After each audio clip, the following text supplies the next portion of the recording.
We are live on YouTube. Twitch is good to go. All right, guys, welcome back to the Joyage Kingdom. I'm Cage, your guide. I'll be replacing the voice inside Dread for now, giving you a break from the constant internal monologue that is the human mind. I want to say first thing for listener viewing on whatever platform you're on. If you haven't already, smash the like button for me. Subscribe to the channel. Join the kingdom. I just went through about 10 years worth of stress because every single possible thing that could have gone wrong with my technical difficulties, including browsers, were not working. But we got it done. This podcast is brought to you guys by BetFury Gaming, a crypto company looking to bring y'all some generational motherfucking wealth. We're going to be bringing on educational content podcasts over to their Degen audience. Also, every 10 minutes you're watching this on Twitch, you earn 100 points, and you can exchange those for points for entries to win cash prizes. Today's guest, we got Mr. BlockchainBoyy. I don't know if your name is doxed yet, but either way, legendary OG Crypto Maxi, TikTok extraordinaire, Pokemon card business owner, and ICP Degen. Not to mention, you potentially might be one of Crypto Wendy's children, along with all the other crypto bros. But I'm glad we got you on, man. Appreciate you. We talked multiple times now, and we're finally getting it on the show. Yeah, I'm excited to be here, man. I'm fully doxxed. My name's Lucas Demos, aka BlockchainBoyy. You can call me whatever. The semantics aren't really important, but yeah, man, I'm super excited to be here. And I've been watching you all over my Twitter feed the last 2 days. Consistently, you've been showing up on my following page. I don't know. You're definitely hitting the algorithm, man. So I respect the grind. Thank you, bro. I've honestly started to really focus on Twitter just because it took me a while to kind of come to terms because I was like, man, but I want to do YouTube. Like, I want to do TikTok, I want to do other apps. And I was like, nah, man, everyone is here on TikTok or on Twitter right now. But anyways, I mean, look, I wasted enough time trying to figure out all my stuff. I want to get into it because there's a bunch of things I want to talk about. We're probably going to have to reopen and rehash a couple things that we've talked about like before off camera. But we're going to talk about a lot of stuff. We're going to talk about content, talk about crypto and NFTs, talking about business. I want to definitely talk about the Pokemon stuff too, because I feel like that's just something that a lot of your audience may not know about yet. But first off, I want to ask what kind of content you're excited to make in 2023, because you've started to make some different styles of content. You started to branch into different things. So tell me about that, dude. Yeah, you can only talk about one thing for so long before it gets really, really like you get burnt out. And I've been doing crypto for like over 2 years now. And it was kind of an accident. I never meant to be a content creator. But I kind of lost some of the passion I had for it. I got kind of cynical after being in the industry and seeing how things worked.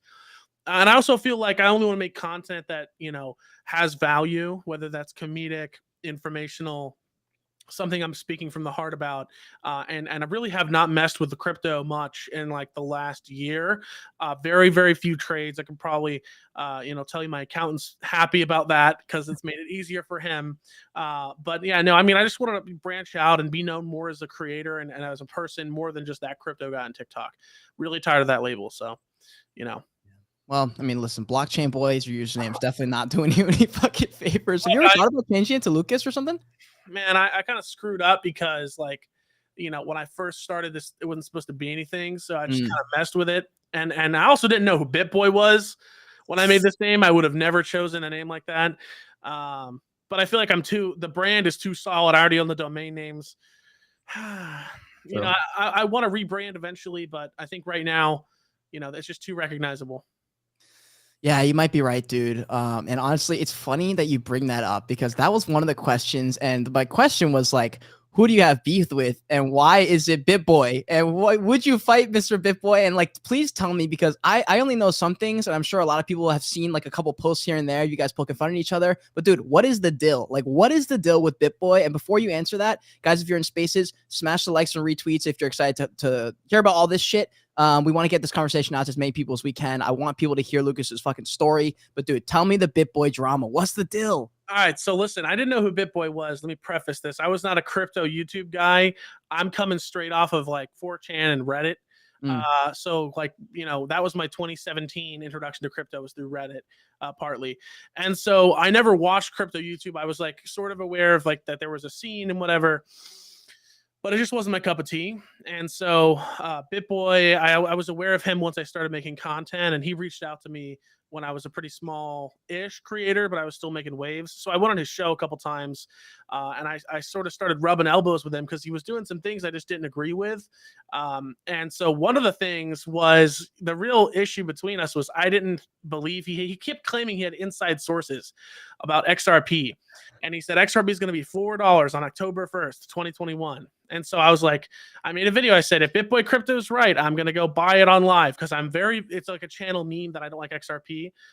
I was like, all right, man, I don't think you're going to have sources. Like, I don't think you have inside sources. You won't share them. So I was like, all right, we'll see what happens. And so I told him, I'd buy it. I made a video and everything. And then it didn't happen, obviously. And I made a video in a hotel room in the middle of Bushwick, Brooklyn. And I woke up and trolled the hell out of him. And he got so angry. He actually roasted me on his podcast, went off and was yelling and screaming for like 5 minutes and blacklisted me from ever working with him again. I apologized to him because I didn't think it was going to be that upsetting for him. Because, yeah, it was definitely, we were in a beef, but it was for the content. And honestly, like, I didn't know him that much as a person, but I had started to dislike some of his lesser qualities. He's still, I think, a benefit for the space, but it's not by much. He's definitely come around in the last couple of or the last year or two. But anyway, that's kind of how that happened, and he's never apologized. And I poked holes in some of his claims and ridiculous price predictions. But I'm just glad that he's kind of shepherding his content in a more responsible manner. Because, like, dude, I didn't know what I was doing when I first started this, but looking back, and now that I know, like, the influence people have and what's right and what's wrong, I mean, I made a lot of mistakes, sure, but BitBoy made mistakes and didn't atone for those. So that was kind of a lot of my beef with him. But honestly, I got nothing against the guy personally, but hopefully one day he will apologize. But I'm always down for a little charity boxing event, although I'm definitely out of his weight class and much taller. So we might have to give him some stilts. Wait, how tall is he? Like 5'6".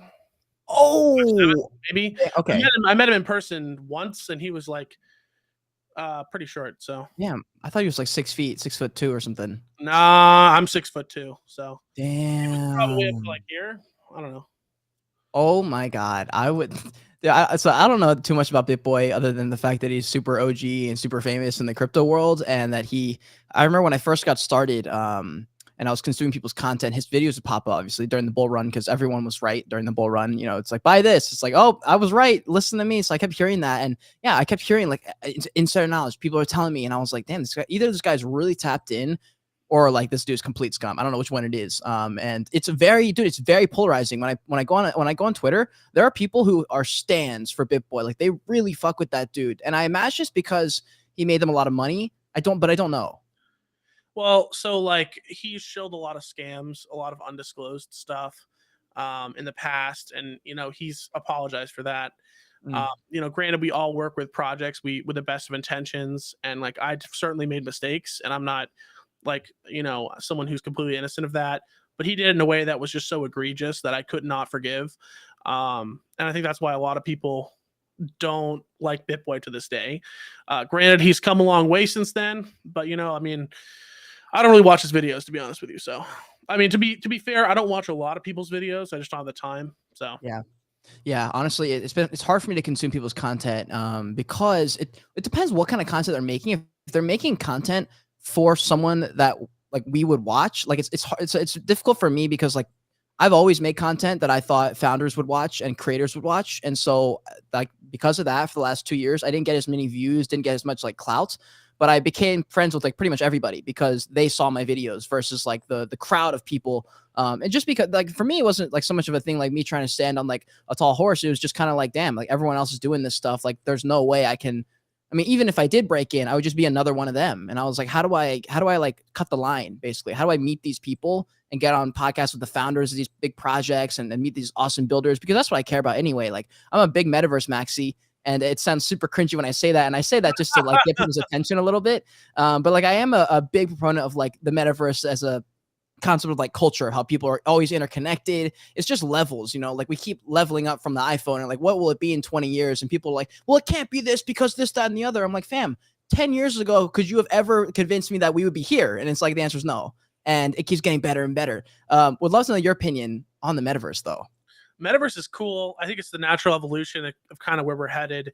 And I think it's really cool that we can sort of own a piece of that, or, interact with things, bring things from one metaverse to another.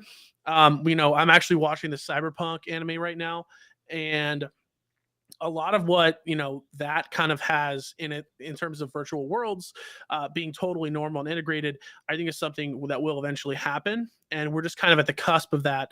I think it's really cool where we're headed right now. A little dystopian at times, but overall I think it's a net positive for experiences, for creating things, for being able to have just a fun time with your friends. And I think it has a lot of potential, and I think I'm pretty bullish on metaverse, but more so like building communities through metaverses, because I feel like as we become more isolated, the virtual stuff is only going to become more prominent. And so that's been sort of my focus on metaverse stuff when I invest into it. Have you been investing? Like, are you finding coins? Are you out here like scourging the web? Like, what are you spending your time on most of the time? Is it videos? So I do a lot of things. I have, number one, Kryptonite, which you're familiar with. Kryptonite, obviously, we're a media company. We also are a marketing company as well in both Web3, because we have a lot of creators under our brand Web3. We also have a traditional influencer marketing company that we have bootstrapped and gotten that up to where it is now, which is pretty cool. So we're starting to work with more lifestyle and mainstream creators, because we kind of found that once we became creators, like there was really no standard of decency or like professionalism in creator marketing. And so we kind of thought, we do that ourselves. I've also got obviously my content, and I've got Cardfinity, the Pokemon business that keeps me busy. It's basically whatever fire is hottest at the time. Yeah, how do you even keep track of that? Do you have assistants? Do you have people helping you? You know what?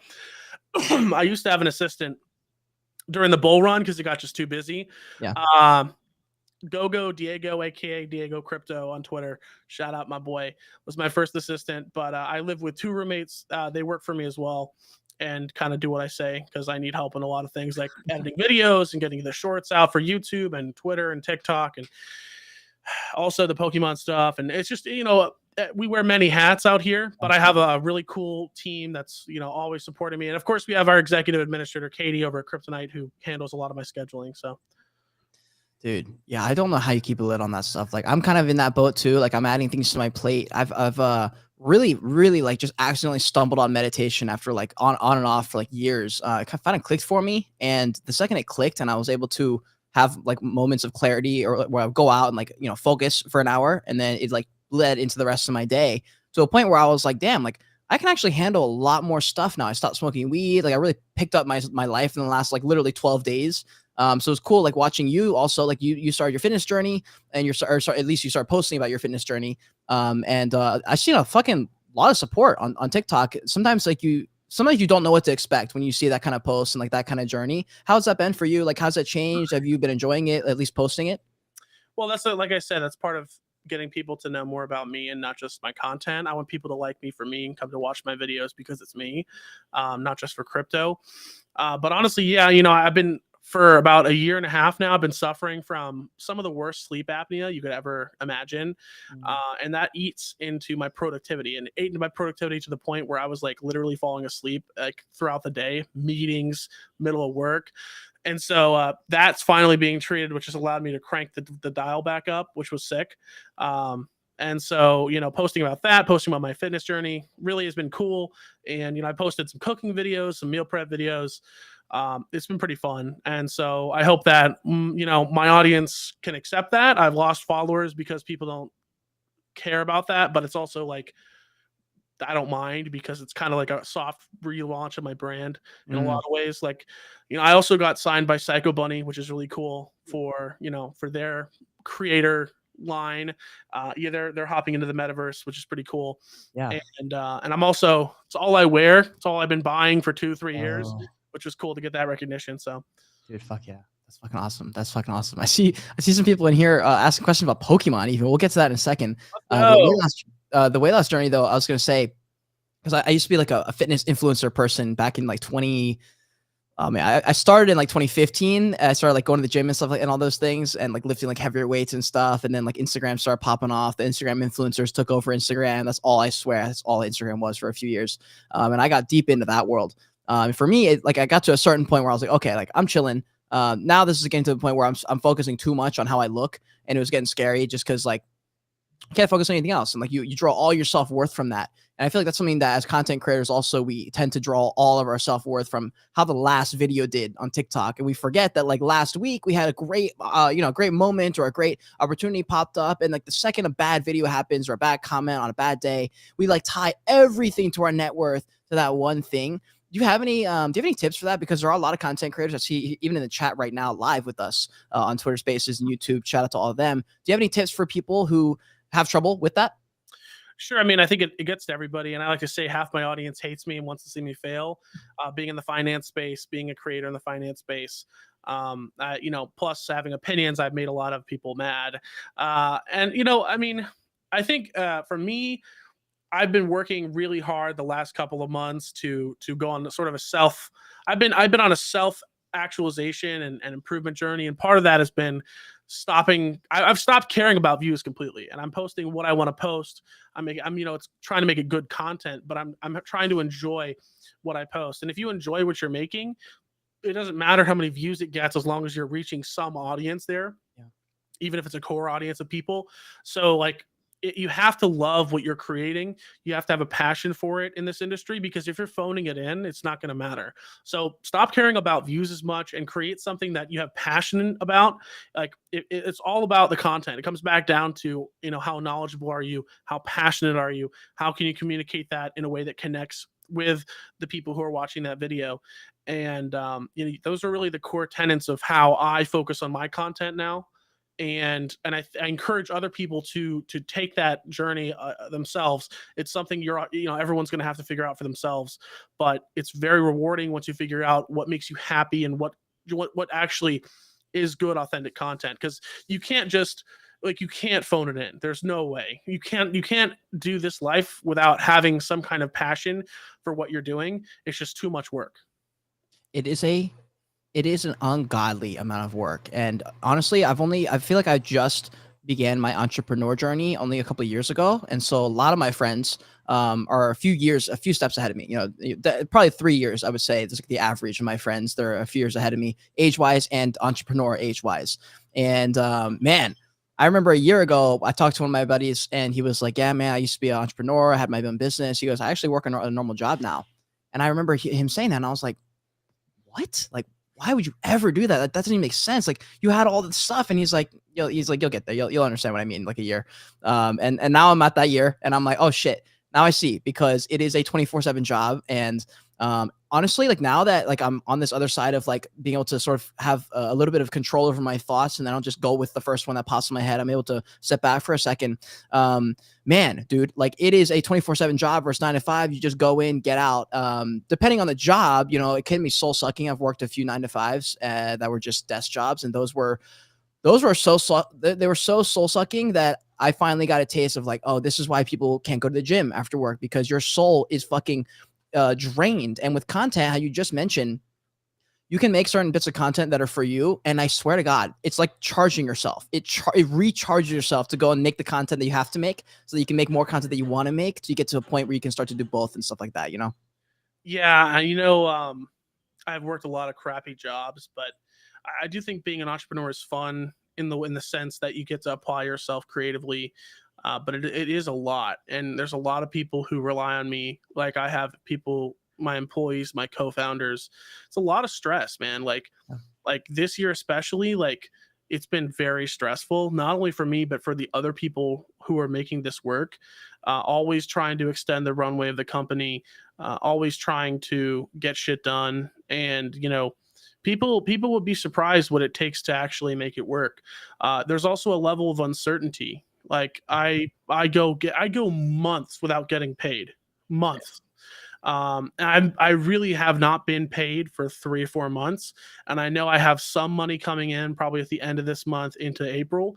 But it gets close, man. I've had to liquidate almost like all my crypto gains to keep this alive. There were times where if I didn't write a check that week, my people weren't getting paid, and so it's a choice between the business or yourself. And honestly, I would give anything to do what I'm doing now, or to just succeed in general on my own, because I can't do a 9 to 5 like that, bro. I remember I've worked as a phone repair tech, pizza delivery guy, Best Buy sales employee, inventory warehouse, even doing my own odd jobs. I mean, when I was a kid, bro, like, freshman, sophomore, I'd charge like $12 an hour to do anything.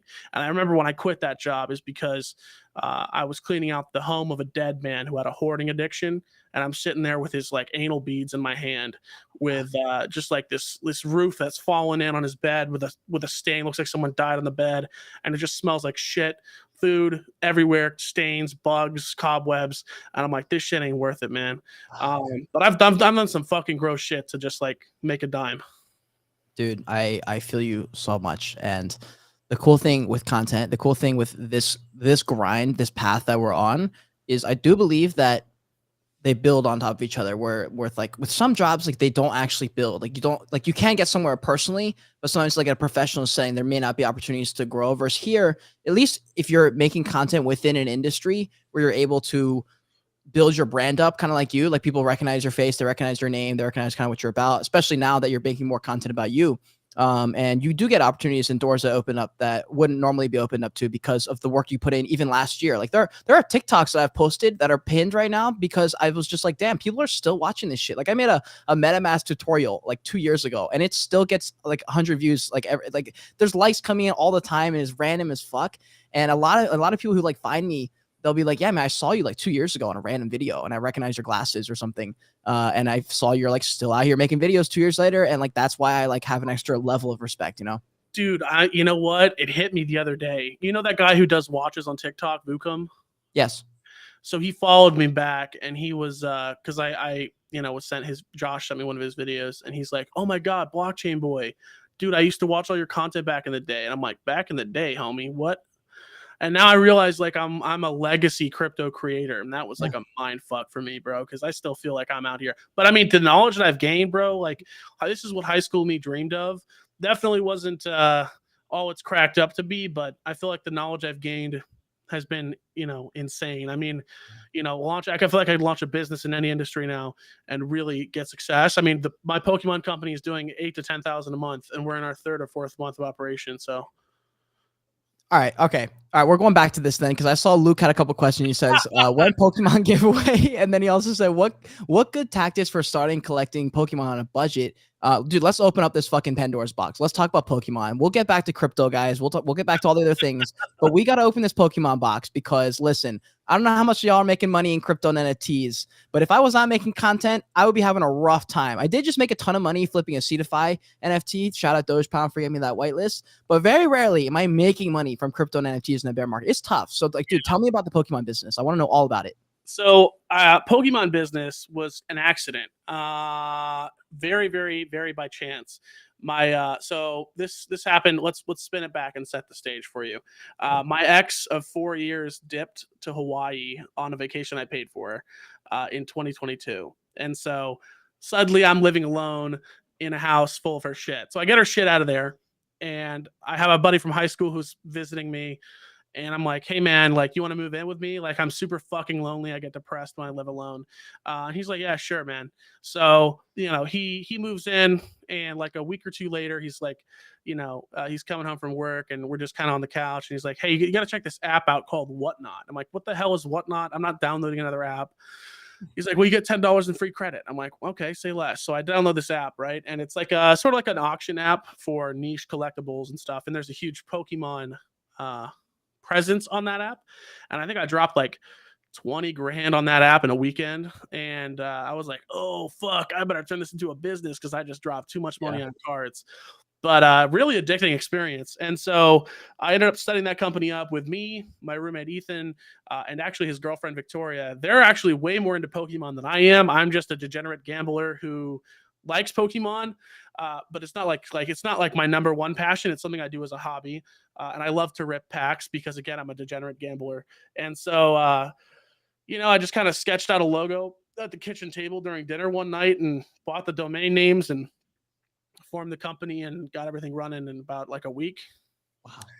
And that was it, man. We improved the setup in here, and there we go.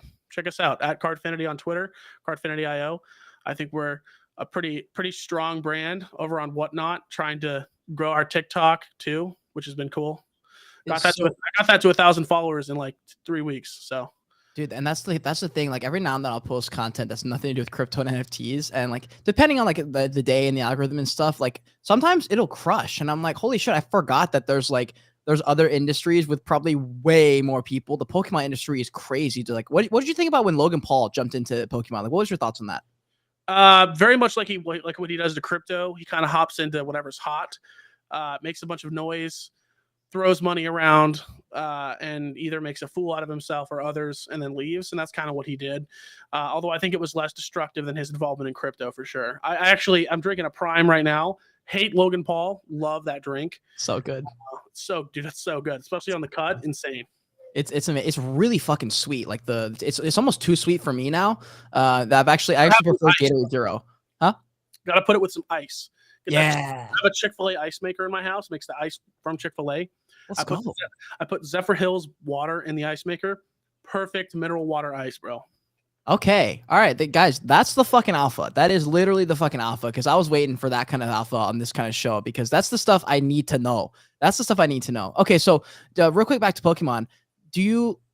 I'll ask the question that Luke asked, I guess, like, how do you know what to invest in? Like, what do you even look at? Where do you even start? And like, how much do you need? Like, how much should you start with? Like, people in crypto have different answers for like when they should get involved in crypto. Some people say you need 5,000, 10,000, whatever. What do you think about for Pokemon?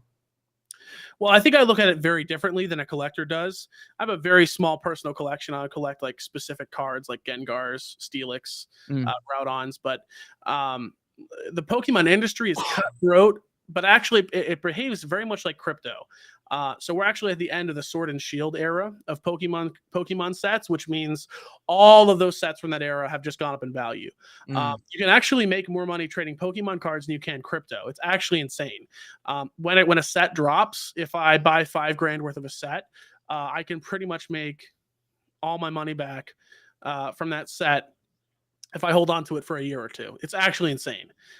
It's ridiculous. I mean, I've seen price increases right now of stuff going up 40% from what it retailed at or what I was able to get it at. Some of the biggest struggles with this industry is that it's hard to get distribution prices. So even though I'm doing high volume, my profit margin is almost zero in some cases, especially acquiring like a community through giveaways and social media, stuff like that. We also have packaging, shipping, manpower. It's very, very hard to actually break into the Pokemon industry and make money in a way that's ethical without ripping people off.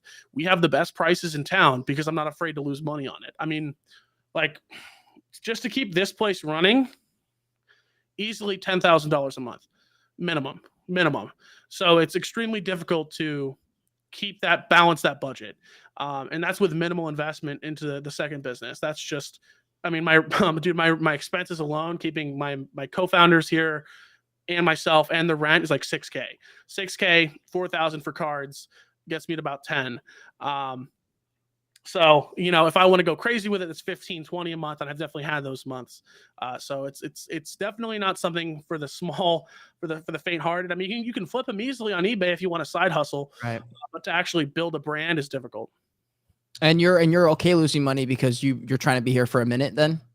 Well, I have a 6-month projection, and yeah, our profit. Well, we're profitable now. It's not where it needs to be for sustainability purposes, especially if I want to open a storefront and secure a long-term relationship with a distributor. Right now, I'm going through a couple middlemen. I'm able to get pretty close to that, but it's definitely not ideal, and it's also hard to acquire enough inventory to sustain. I mean, we're ripping through. We do an average of 4 to 5 hours a stream. An average of $500 to $600 a stream on a good day. On a really good stream, it's 1,000 plus.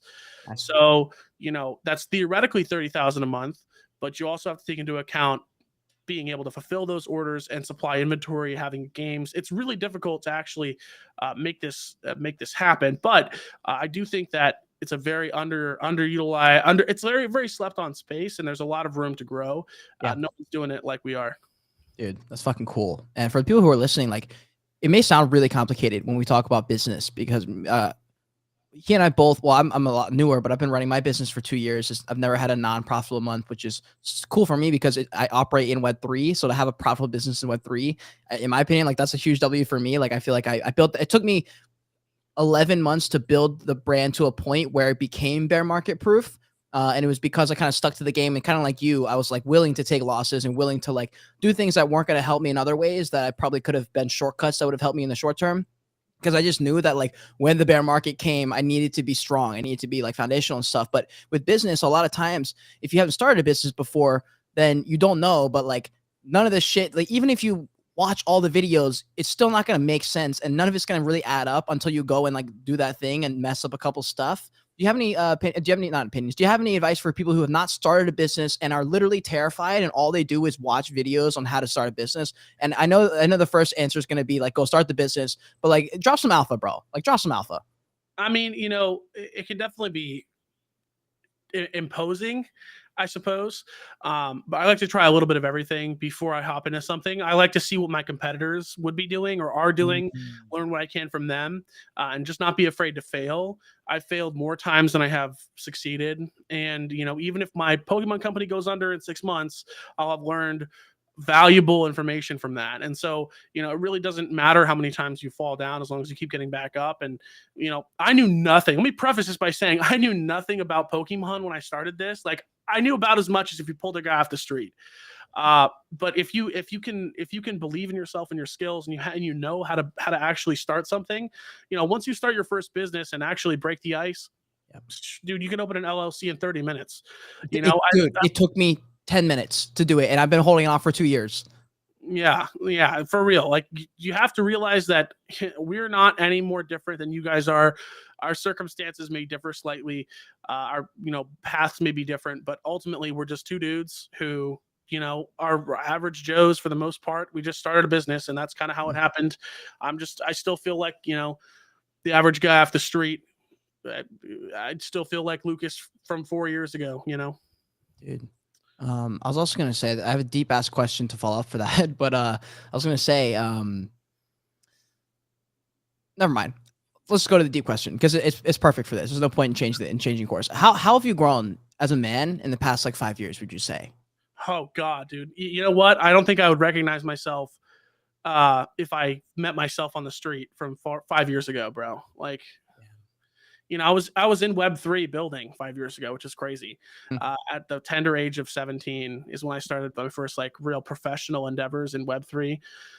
I think I've become more responsible, obviously, but that's an easy cop-out answer. Sure. I think I'm much more aware of my place in the world. I'm a better son. I'm a better friend. I'm a more compassionate person. I'm a more empathetic person. I think I have more perspective now to judge situations, to judge people. I've been through a lot in the last couple of years since COVID, mentally, emotionally, financially, and spiritually. And I feel like one of the better versions of myself of how I could have turned out at this point. It definitely hasn't been easy, and I've made a lot of mistakes. I've paid dearly for those mistakes. I've worked with projects I shouldn't have, worked with people I shouldn't have. But I do think that it's been, I don't know, dude. I feel like it's been a very beneficial path. This was definitely the path I had to walk. You know what I'm saying?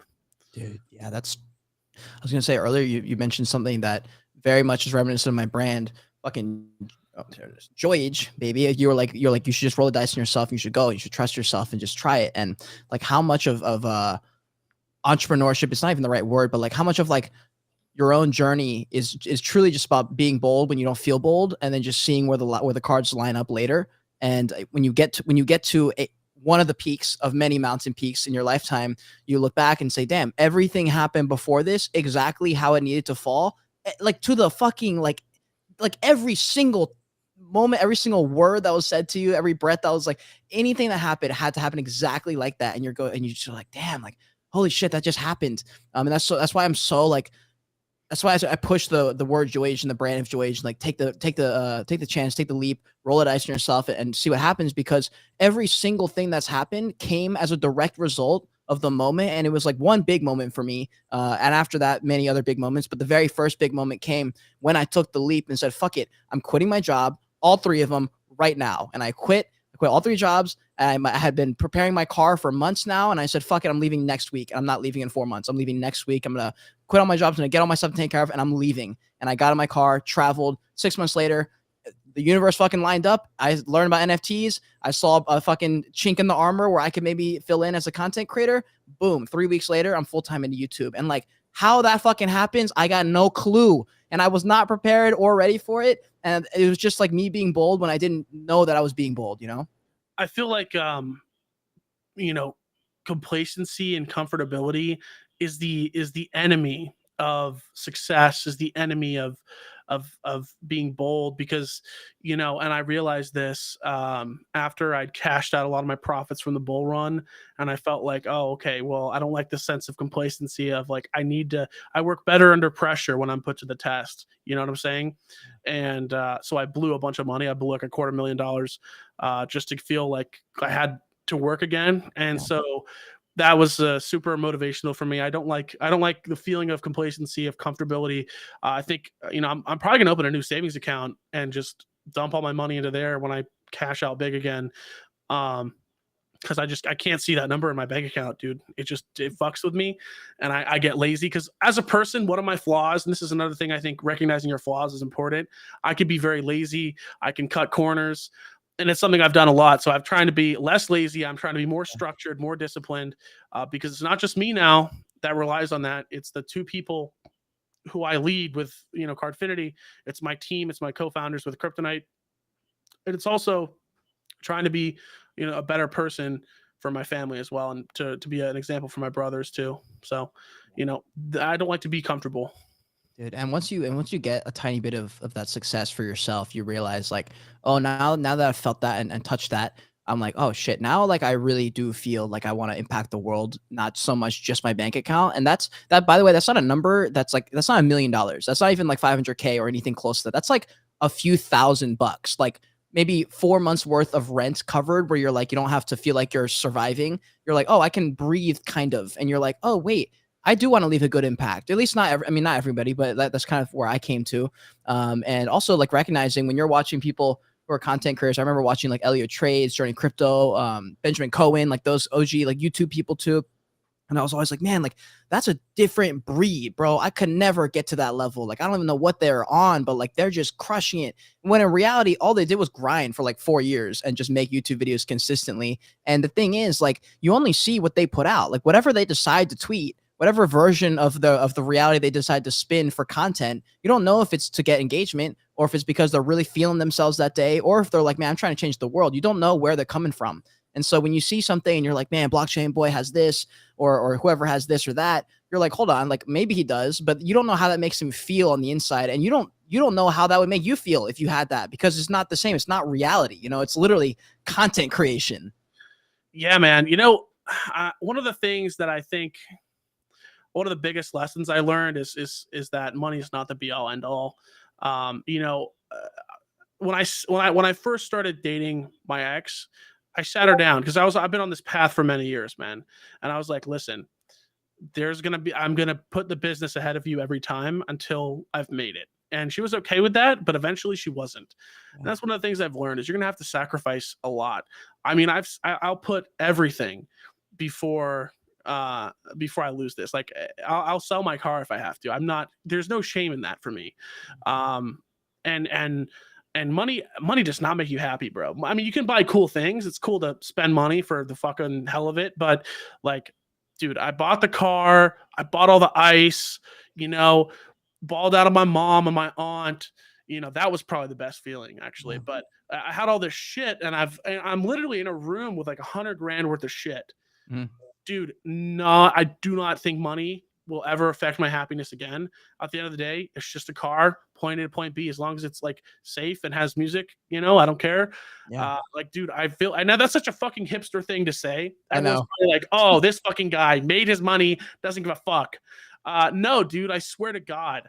I swear to God, I don't care about money anymore. As long as I'm taken care of, my family's taken care of, dude, I just want to like go sit in nature and hang out with the boys and smoke a J and fucking play some Smash Bros with the boys and build something that matters. And you know, there's a the hierarchy of needs is so true, bro.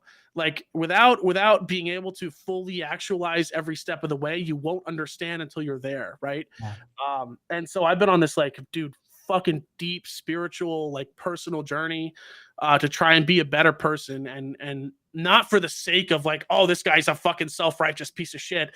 No, like I just want to be a better person because it's like feels good. One thing I do every day, bro, is I like to make somebody's day. I love like when I pull up in traffic next to like a mailman or a UPS guy and I'm like, you're a fucking awesome guy. Like, thank you so much for doing what you do. And it's just so cool because it's free. You can make anyone happy. Yeah. That's been like super fulfilling for me. Dude, that's fucking beautiful. And let me even echo that because there are people who are gonna hear this, even though you just gave a really heartfelt answer and you'd have to be a real piece of shit to still leave a hate comment on that. They're still gonna maybe look at your TikTok and say, "Oh, well, he's got 500K. Of course, he can say that now." Let me tell y'all something, fam. I got 10K. All right, I got 10K. 8 of them probably aren't even real, or they disappeared in the bull run. All right, I'm not even close to that. And I got 10K on all my platforms. There's no account where I've got a 500,000. And I'm going to tell you the exact same thing. And I'm also going to tell you that I have nowhere near that level of money. And I've also arrived to that same realization. And I arrived at that realization when I had, there was a point in this journey in the last year where I literally had $100 in my bank account. And I was like, damn, if anything happens in the next 6 days, I'm actually fucked because I can't get paid until like, I don't get paid for 1 more week. And I have no money left. And that was kind of terrifying. And at the same time, it was like this wave of peace. And I was like, damn, bro. As long as I'm not like dead, then I'm probably just going to figure out a way around it anyway, as I've always done every single time anything hard happened. And I just want you guys to know that like every time I've gotten a big little paycheck, not a big little paycheck, every time I've gotten a nice little paycheck, it's always been like not even for 1 second did I say, yeah, it was kind of just like, nice. And I'll admit there was a few moments like that when I think the biggest thing I ever cashed out was 147 grand in a day. That was cool. That was fucking awesome, bro. Okay, that's different. How the fuck? What happened? What? How? 140K in 1 day? Yeah. Well, and also, let me preface this by saying I don't have it like that. If you come in to rob me, you're gonna be sorely disappointed because I put everything I have back into my content, to my business, you know, to pay my employees. I don't have it like that, bro. Like I'm literally like, I hate to say paycheck to paycheck, but it sort of is because my expenses are just so high. I'm putting everything back into what I'm building now, which honestly I don't think is terrible. I mean, we're probably going to do a raise at some point, but like my cash flow monthly, and I've cut back significantly in the last 6 months because I could not keep spending 30K a month. 30K a month was average for me. I mean, if I was not spending 30K a month, something was up. A lot of that was due to my poor spending habits, which I've cut back on, but also just general expenses, right? Shit, I was going to say something. Fuck, I lost. What was I saying before this, dude? I had a brain fart. Yeah, you were talking about how you don't have it like that, and you had a lot of expenses. You've been cutting back, but before that, damn it, I had a point. Right before that, I think there wasn't anything before that. Maybe that was just in your head, like you were about to say. It definitely was in my head. Fuck, I had a good point to make. Whatever, it's gone.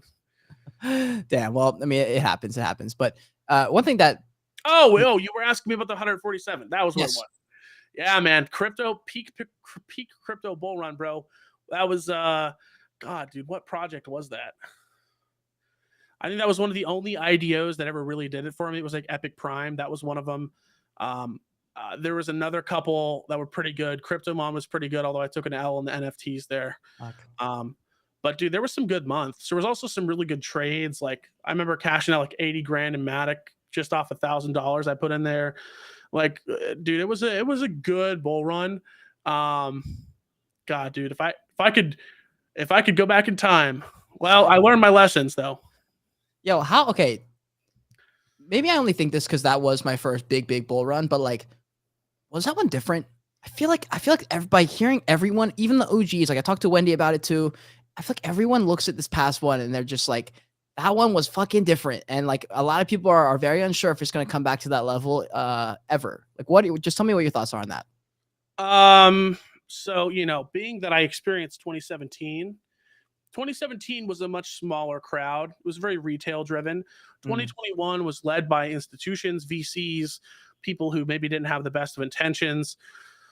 And I think the ramifications of the fallout of things like FTX, of things like, you know, Celsius, BlockFi, Voyager, whatever, you know, what you want to call it, has irreparably damaged public trust, irreparably damaged sort of the perceptions from regulators. It has definitely, there will never be another bull run like in 2021, to the extent that, unless the regulations get delayed for whatever point, but like there's the BS is going to have to stop, or this technology is going to be banned outright. So hopefully, you know, we come in with a little bit more of a mature and reasonable bull run next time, because the amount of scumbags who just rug pulled the shit out of their fans over and over again really damaged us, like, as a community.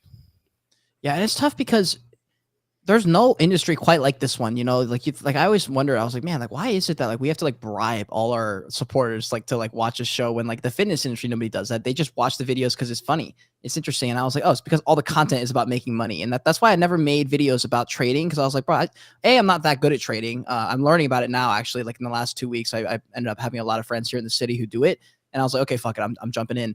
But before that, I was like, okay, like I want to make content that's like interesting. Like someone would watch this because they just genuinely like being in Web3. I like being in this little cult because I don't like, what else are you going to do with your time? Like I think about it because like, you know, you work a normal job and you see these like all your coworkers, and if you're not in this like little crowd, I was always in a crowd, you know, it's either the fitness industry or something. And so, like, because of that, there's always something to do or something to think about or whatever. I never was in the mainstream news. I never knew what Kim Kardashian was doing. Didn't give a shit about that because it's too big. Like that's not really like a family or of any kind.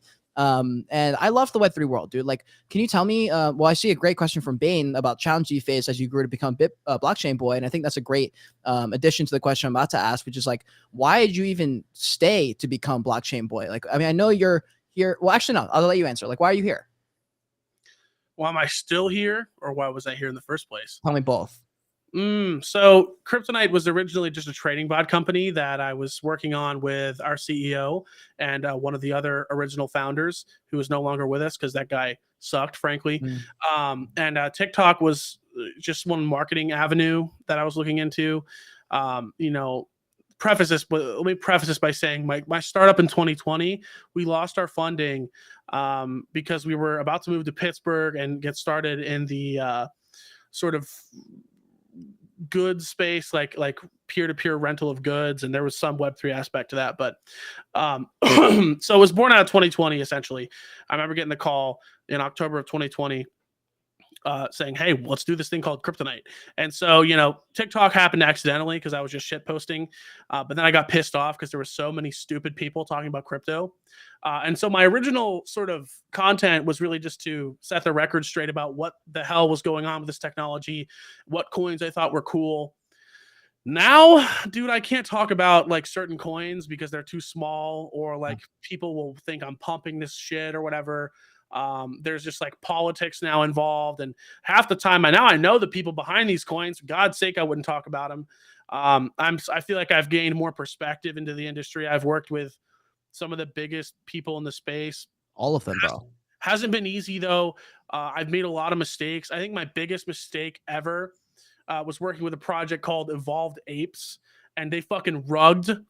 They fucking rugged as we were supposed to like announce like that we're going to be incubating them and this and that, and I remember shitting my pants because everyone was like blaming me for that, and you know that was my biggest mistake, bro. And you know, we were flying by the seat of our pants in 2021. I literally had to hire security after that, by the way. We were getting physically threatened. Whoa. I was in New York at the time. So I roll with security now when I go to New York. I have a driver. I have a personal security guard a lot of the times. Damn. And so, which actually ends up being cheaper than Uber, by the way, just for the driver. That's usually what I go with. Wait, actually? Yeah. Oh, bet. Okay. It's like Good to know. like $2,000 instead of Ubering from club to club, you know, from place to place. But that's besides the point. So, I mean, I've definitely worked with people I shouldn't have, and I paid the price for that. But I also think I've gained a lot of perspective because I swore I'd never let that happen again, and it hasn't since. Um, and it's just, you learn who to work with, who not to work with, what to watch out for, because you're in a space where there's real consequences. I didn't really realize what my platform was until that happened, and that was a very sobering moment for me. And I still live with the guilt. I reconnected with someone who lost money on that, just a random follower. I followed him back on TikTok, and I apologized and I cried. I cried for him because I felt so bad that it was my lapse in judgment that caused that to happen. Even though I got screwed over too, and I had already donated all my money to St. Jude's because the guy wanted it back, and I said, "Fuck you, I'm not doing that." And I still feel very responsible with my platform. So I really don't like talking about a lot of the smaller altcoins anymore. And I realized I just can't. So I'm low key going to make an anonymous crypto Twitter account. I was about to ask if you're going to do that because I was like, that would have been what I did. And I really miss the fun of trading. But honestly, in this market, you can't really trade nearly as much in the way I like to, which is to sort of hop on before I think the narrative catches on, because the narratives are just so weak. That's why I fuck with a lot of projects that are like freshly listed, because I think there's more volume, there's more opportunity there. Big winner on that one was the move to earn trend. Funny, the fat guy was in the move to earn trend, but no, dude, I ate off that one. Let's go, dude. Let's go. Who was it? Was it Steppen? No, I saw Steppen launch and I was like, holy shit, I need to get on this. And so I got in. Actually, we had launched one of the projects called Callow. We had launched one of their competitors 3 or 4 months earlier. Oh, fuck, I got to distribute for that after this. For Infinity Pad, the launch pad that I've partnered with Dowmaker in the BSC about. And so we had launched one of their competitors. So I went and I invested basically into all the different competitors from that. And that paid my rent for 6 months. So Wow. it was nice. Damn, dude, that's crazy shit. Okay, before we move on, I was gonna say if you're in Twitch, make sure every 10 minutes or so you're able to earn points. You can change those points out for cash prizes. People are literally winning. Someone in the last stream won like $200 or $500. It was crazy because it's like a raffle based thing. So make sure you guys are doing that. If you're on Twitch, if you're on YouTube, shout out to you guys. Make sure you subscribe. Make sure you click the like button for us. I have BlockchainBoyy's stuff in the description, by the way. If you guys are loving his stuff, I feel like we've already talked at length before and connected, but like I feel like I've connected like on a even deeper level. Like this is cool as fuck, like learning these things, and I feel like you said things that I haven't heard before. So, appreciate you for that. And then finally, if you're on Twitter Spaces right now, there's only a few of you guys in Spaces because there's a bunch of people watching the video stream. Also, apologies for the video, guys. I'm getting a new Wi-Fi. I just moved yesterday. Please bear with me. The Wi-Fi is so bad. I can't even like. It looks fine right now on Restream, but I know on YouTube and Twitch it is fucked. I am getting a new Wi-Fi. I had the guy come in today and he was like, "Hey man, I know you thought you were getting this, but like you're not actually getting any of this stuff because you didn't read all the fine print, and you probably need to go to a new person." And I was like, "Son of a bitch." So, anyways, Twitter Spaces. If you're in Twitter Spaces or if you're in YouTube, if you're in the Joyage Kingdom community right now, because Twitch is running their own giveaways, I want to give away a Joyage Kingdom hat. I'm gonna giving away a red Joyage Kingdom hat. If you're in Spaces or YouTube, I want to do a Joyage Kingdom giveaway. If you're in Twitch, you're going to get the Bet Fury giveaway, obviously. But if you're watching, all you have to do to enter, screenshot where you're at. If you're on Spaces, screenshot it. If you're on YouTube, screenshot it. Post that shit on Twitter. Tag both of us. If you even want to get even more opportunity to win, link that shit. Actually, don't link it because Twitter Spaces or Twitter like will rug you apparently. So just you guys know the drill. Retweets, likes, hit that bottom right icon, retweet this space, and then go ahead and make a post, screenshot, and I'm going to choose a winner before the end of this stream. Partially I want to do that because I want to give you a second to like shoot a message to like whoever to like get that distribution going. But also I want to do a giveaway, give back a little bit because honestly, it's really not that hard to like build your brand and spread your brand out like that. Like you guys do it with your Pokemon streams, just like small little giveaways here and there. Well, probably bigger for you. But what is your favorite style of content? And then also a second prong answer. I've noticed that live stream content has really crushed it. And that was a meta that I hopped on in 2021 because I figured it would just get bigger and I liked going live. But over the past year or so, I've noticed on TikTok, dude, people are just doing these debates for like 6 hours straight. Now we got Spaces going for 6 hours straight. So like, what are your thoughts on live content? And then also, what's your favorite content to make? All right, sure. Well, I'll tackle the live content first. Live content really connects with people because it's authentic, off the cuff, and authenticity is really what I think is super important when it comes to building a community or building a, really anything. I think, when it comes to this space, because really, you're only as good as your trust and your reputation, and you get to know someone a little bit more on live, because it's not filtered. Like, you're getting to know me on a personal level right now in a way that's completely different from someone just watching a video. And sure, this may not get as many views, but to the people that are listening, you guys get to know me on a more intimate level. And I think that's very important. And it's something that we've seen with people like Books on Twitter, who've been running spaces and stuff. And I'm not really in it for the drama. There's some drama, obviously. I try and stay clear of that because I don't got time for that. And then as far as my favorite content to make, God, dude, I think when it comes to crypto, I really love my interview show on YouTube. Shout out Kryptonite Media on YouTube. Go give us a sub. We're almost at 4,000. We're grinding our way. But I really enjoy getting to talk with the people behind some of the projects that are changing the space, talking to founders. I know you're on the same boat, because it's just so cool. Because, like, hey man, like, we're so privileged to be able to talk to these people in the first place, to get them on our platforms, and then to be able to pick their brains. They're just so smart. I never like to be the smartest person in the room. I really think that there's a lot to be learned from every interaction, and I feel like every time I talk to these people, I get a little bit more perspective on their projects, what they're building, how they see the world too. It's just so interesting.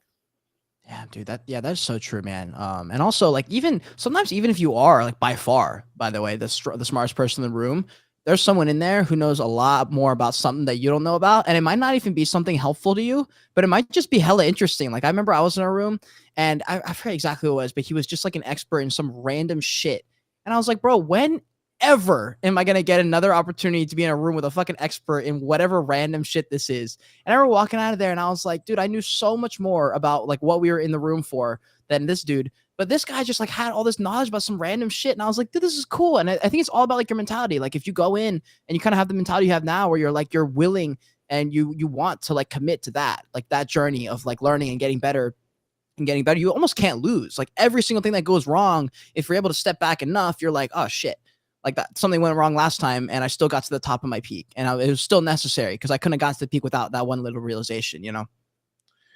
You really have to stay humble, bro. Like, no one likes somebody full of themselves. Nobody likes a know-it-all. Yeah. And there's something, I think everyone adds something, in their own way, which is really cool. I'm certainly no expert in even blockchain. I mean, I listen to the developers and try and understand that. Like, I'm not sitting here programming these decentralized applications. I'm not building in that sense. And I think there's a lot of value to be had there. So I try and listen to the people that I have respect for. And especially now that I have, like, a platform, I try and make sure that all my information is accurate and reliable. And, maybe it does sometimes fit within my bias, but at least I recognize that and try and make that known. Yeah, dude, 100%, 100%. Got a couple of great questions here. And I don't remember if this is something you said, or if this is something I thought you said, or if this is someone that wasn't even you.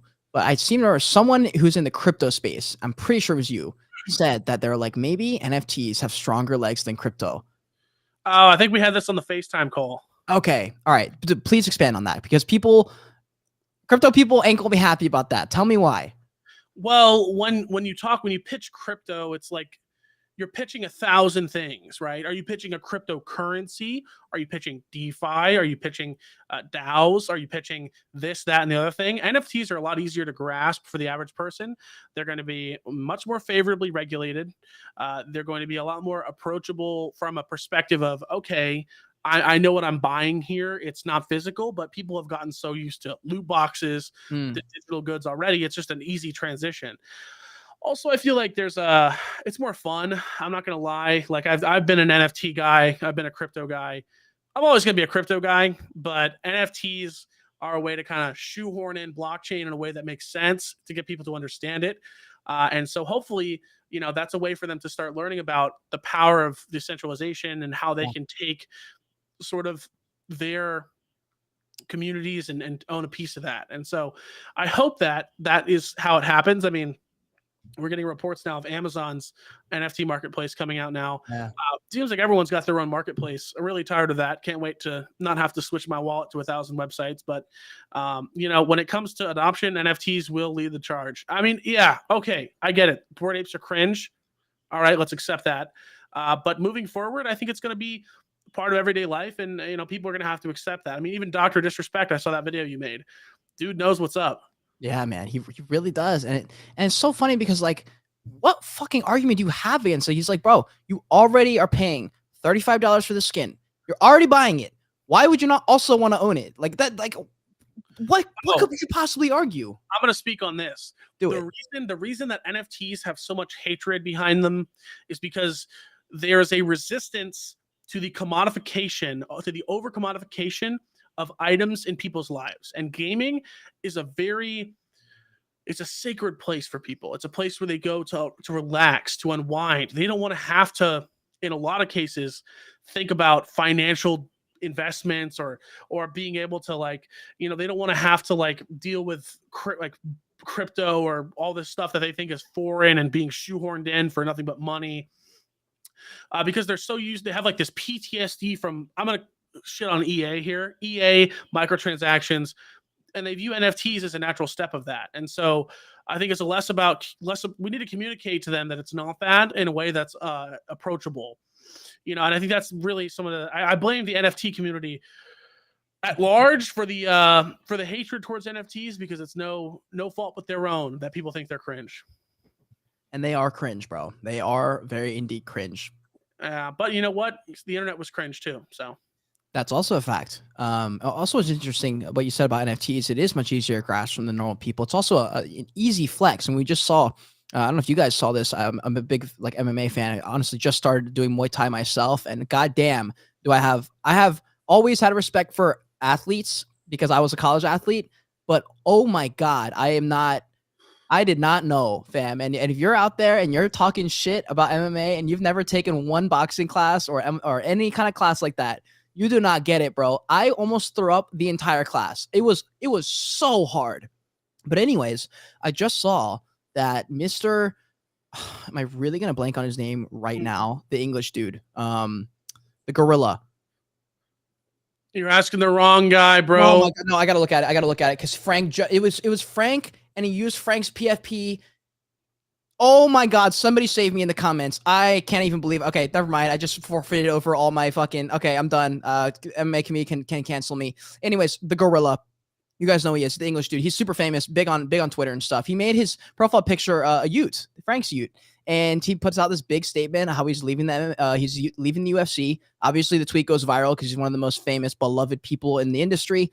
And man, ESPN's posting it, SportsCenter's posting it, MMA, UFC's posting it, everyone's posting it, and there's this fucking Ute in his PFP, and I was like, oh my god, dude. And like, I'm not sure what that'll do. Maybe that just opens up people like 0.01% extra because they're like, what is this little character? I don't think it's that hard to grasp, though. The idea that like when you make an Instagram, your profile picture is your face because your Instagram is showing what your reality is.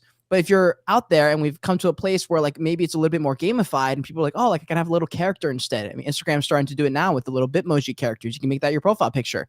I don't think it's going to be that hard at all to do that. And I think you're right. It is the Trojan horse. John said it exactly right. It is the Trojan horse to get people into crypto. Bryson just came on the podcast. He's like, Kate, if you want to get to a bigger audience, you gotta Trojan horse them. You got to talk about something that's a little bit bigger and then sneak in the little NFT bit. And I was like, damn, dude, like that really is the move. Like I talked about FTX, and at the end, I really snuck in the little comments about how decentralization was a little bit more important because of this, that, and the other. And all the comments were about that little bit. And I was like, let's fucking go. Yeah, man, it's all part of learning how to make content more effectively, right? I mean, Yeah. I'm learning it every day, man. I try new videos formats all the time, and honestly, I probably should stick to one on TikTok, but I'm just too much of a creative person to stick to one. I just can't do it, dude. I like fucking with shit.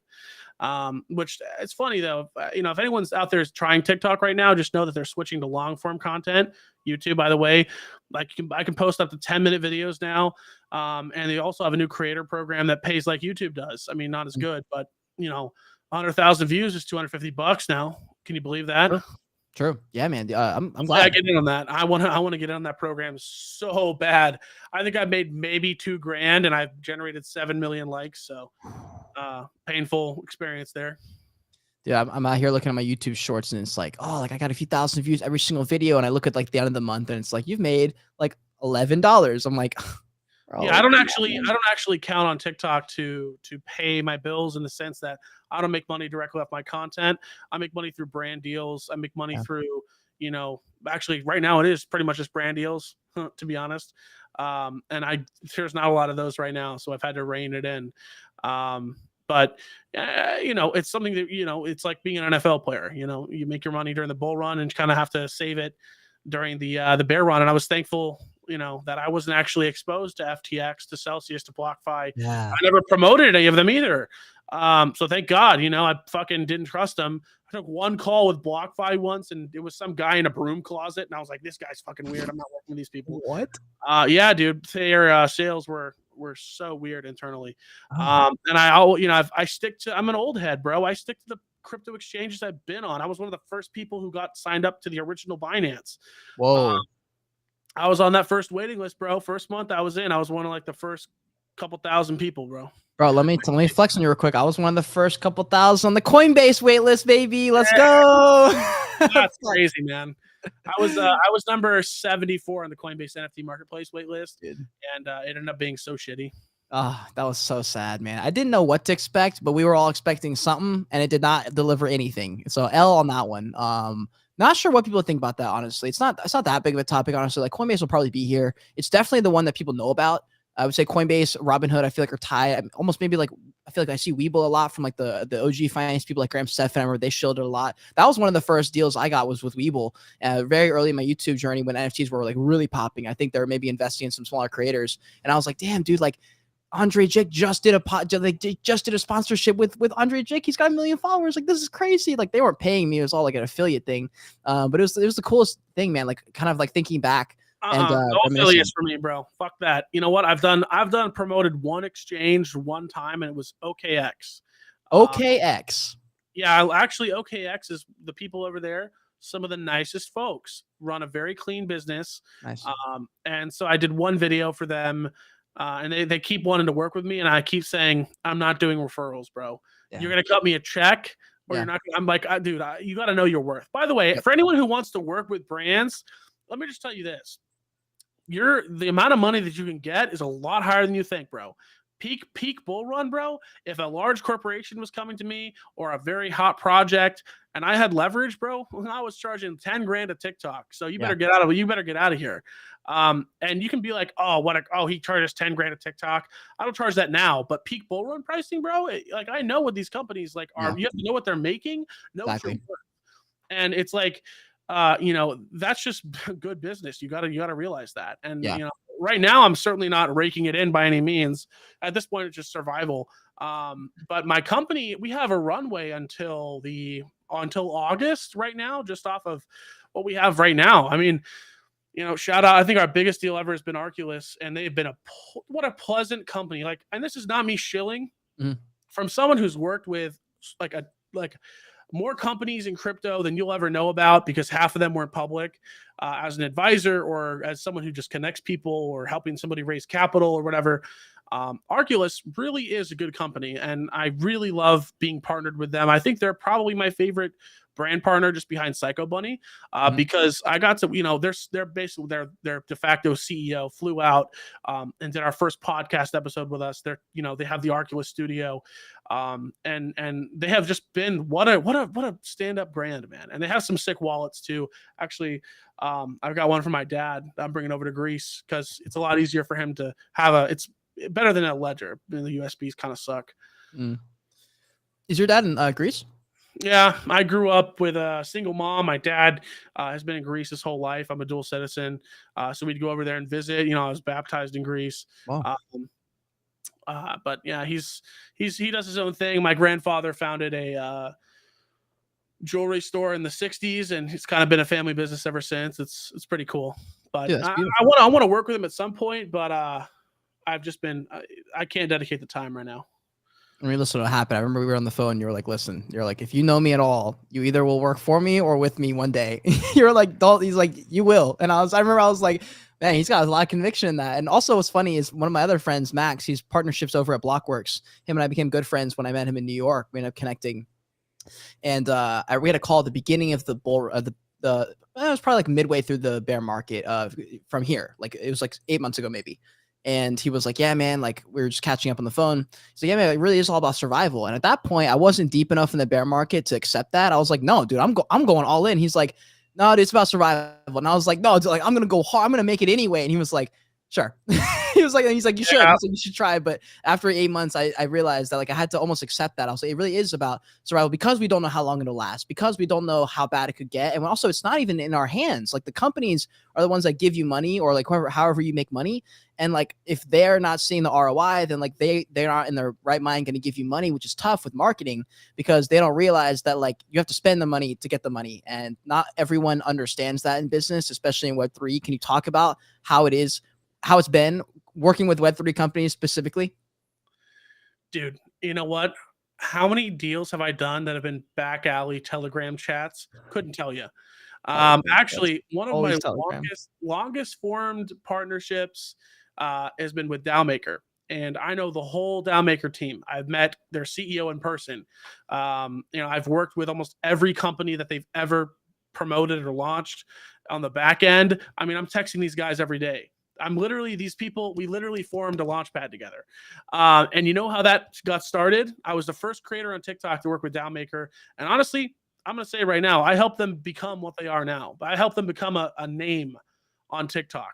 I'm laying that in the sand because it was me who connected them to every TikToker.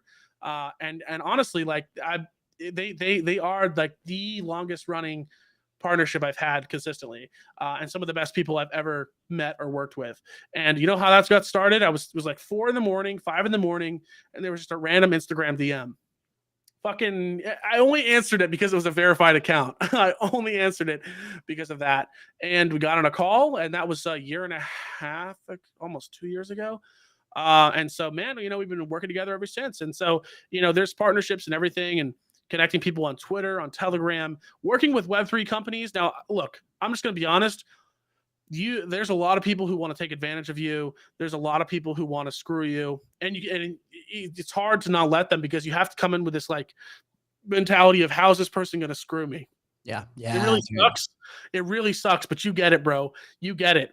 Even it could be the most wonderful looking project in the world. They could still screw you, and it could all blow up in your face, which is we're the only industry this happens in, where it's like, I wonder if this brand partnership is going to destroy my brand or not. Are they going to pay me tomorrow when they said they were going to, Oh, wow. I don't do anything without cash up front, or I don't do shit. I've been screwed over. What about longer term deals? Like what about like a month to month deal, like first of the month? That's what I mean when they're like, okay, look, we're gonna pay you on this day every month kind of thing. Like that's stressful for me, because I'm like, with the crypto companies, they could fold at any moment, so I just get nervous no matter what. So for some of our larger partnerships, we do ask for that money in advance when it's a 6-figure deal or above. But when it's month to month stuff, I generally work only with long-term established brands. There's very few brands I would actually work with month to month. Like for instance, Psycho Bunny has me on a quarterly basis, and it's not a lot of money. It's actually like negligible. I would do that for free. Don't tell them I said that. I would work for Psycho Bunny for free, because I just love the brand that much. And so, it really depends on who you're working with. And but that's been the number one collab of my career, and I'm about to go do a tweet for them after this. Damn. All right, guys, we'll cut that bit. Someone cut that. Whoever's editing this pod nobody's editing this podcast. Also, what you mentioned there a second ago, how you were like, I helped them get started. Let me flex my own bags, not my own bags anymore, but when I got started in NFTs, I really understood branding, and I really understood proper branding, in my opinion. I had been like consuming Gary Vee's content for years at that point. I've been in the fitness industry building my brand, and also studying, people. And I've done that my entire life. I've been a studier of people. And I just to see how people navigated the space and like got things that they wanted and got to certain places in hierarchy and whatever. And when I saw these NFT projects, I was like, man, none of these guys are doing it right. Like none of them are doing it right. And I started talking about it and posting about it. And you guys can see my pinned tweet. You guys know my pinned tweet. I'll pull it up right here. It's been my pinned tweet since November of 2021. NFT companies and teams and devs overlook the power of video, the power of speaking to a camera to articulate. It's the reason your brand will or won't make it. I still stand by that. I think video is the best way to do it, but proper branding is done by communicating. And projects literally just weren't communicating. And I was like, guys, you need to do certain things, and you're literally just not doing any of them. And why do you think that they're gonna, like, why would they follow you if like all these things that you believe in you're not saying to anybody. Like, how are they going to know? And they just like, that thought hadn't occurred to them. So anyways, I started working with this company called Ugaverse, which is an NFT project that I had gotten whitelist to. I was a holder. I wasn't really, at that point, I was a hardcore collector. Like, I wasn't selling anything. I was doing YouTube. I was committed. I was like, all right, no more pumping, dumping. Like, I'd never pumped and dumped, but I was like, we're not doing pump and dump.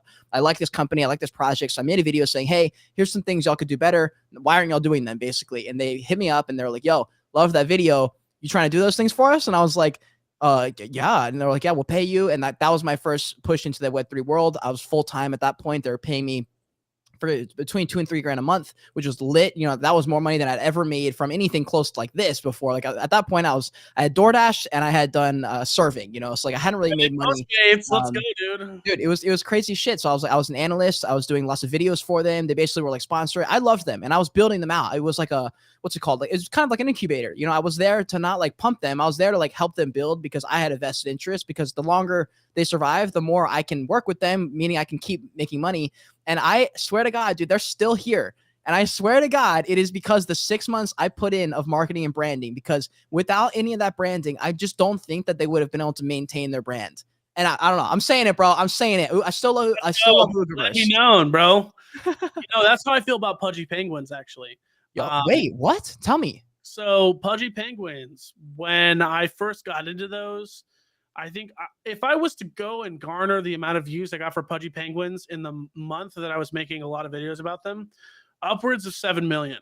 I got them more views than anything that had ever happened before that. This was in 2021, and it was right when they were skyrocketing in value. I posted 3 videos in a span of a week, and between those videos, that was probably 5 million views, bro. Oh my God, bro. Something like that. I mean, it was a million. Now, next one was a million. We got to hit up Luca. We got to hit up Luca and be like, yo, give this man a job again. So listen, I've actually never worked with them. I turned down promotion of the Lil Pudgies because people thought I was sponsored by them, and it pissed me off. I'll never take a dime from Pudgy Penguins. And I was in touch with the original team, Tubby, Cole Therium. And I just, Cole Therium, I think, was just a dirtbag when it came to that project. Don't like the way that he handled that. Don't like the way he treated those holders. Shout out to Luca for really pulling that project out of the dirt. Yeah, for real. I sold my penguin, my forever penguin, for 0.5 ETH, and I was the lowest sale for the Pudgy Penguins, I think, that year in 2022 when they were kind of at their lowest point, because I just couldn't support the project anymore. Do miss him. Maybe I'll buy him back one day. Love what Luca's doing with it. But I think that was like the NFT project that I was known for on TikTok. Damn. Yeah. Real quick on Pudgy Penguins, just because we brought it up, dude. If you guys aren't following Pudgy Penguins on Instagram, y'all need to, because I have never. If there's one PFP project I'm putting my bet in, it's Pudgy, because they're really connecting with the world on a non-Web3 reality at all. Like, nothing to do with Web3 on their Instagram. It is all fucking top tier animation content, and it is so funny, dude. Like, I'm sitting here watching it, I'm like, ain't no way this is a Web3 company sometimes. Like, these guys are really getting it. Like, I don't know if it's Luca or if it's Luca just knows who to hire to make the stuff, but like, they are crushing it. I'm learning every single day. I've also got a ton more respect for Luca. We had him on the podcast a few weeks ago for like half an hour, if you guys want to check out that podcast, and really got to pick his brain about stuff that he's never really talked about, because he's done a million podcasts now. And when I finally got the chance to have him on, I was like, okay, I cannot ask a repeat question. I can't be that guy. I will never be that guy. Like, I don't want to, especially because like certain people, if they don't go on very often, you don't want to like disrespect them in my opinion, by like doing it, especially if you take a lot of pride in your what's the word? If you take a lot of pride in your craft, which is your art form. For me, I love podcasting. I don't like to ask repeat questions that could be replicated on someone else's. And when I see someone else interview someone that I've already interviewed, and they ask a repeat question, that's not just some like generic set up the table kind of thing. It's just because they didn't do the research. I'm like, oh my God, bro, come on. Like, yeah, dude, I'm actually loving this right now. This is like my shit. I love podcasting so much because, I feel like it's it's a way for me to be very real in a sense that I couldn't be in other platforms. Yeah, this is so much fun, dude. I could literally sit here for 4 hours and do this. Let's fucking go, dude. Let's fucking go. All right, I got a real question for you, because you mentioned pulling up, hanging out, playing some Smash Bros, smoking a joint. Very, very recently, I've been a stoner for 3 years, maybe I would call myself, even though I never considered myself a stoner, because I was very effective and I used weed to basically make me derealize so that I could get through the work. And that was necessary, I think, during that stint. It was required to get me to now where I don't need it now. And I basically just ditched it because for me personally, the people that I was trying to get to, and again, this is very personal. Like these are the like specific people that I look up to, and I'm surrounding myself around. None of them smoke, and I was like, okay, I don't even like weed anymore at this point. Like I've been smoking so much, I'm just here because I can't stop. And I was like, what if I just decide to stop though? And it's like a real decision this time, and it's not one of those let me just stop for a couple months. And I just made a decision. I had obviously the meditation stuff that I'll talk about on another future podcast, but like a bunch of stuff has happened recently. Now I'm at a point where I think you can be successful to a certain point where you get to a crossroads where then you say, okay, I want to go this way or that way. And the thing is, there are people who are successful who choose left, who do smoke, and there are people who are successful who choose right, who didn't smoke. I know a lot of people who smoke weed and are extremely fucking successful. What is your personal take on this?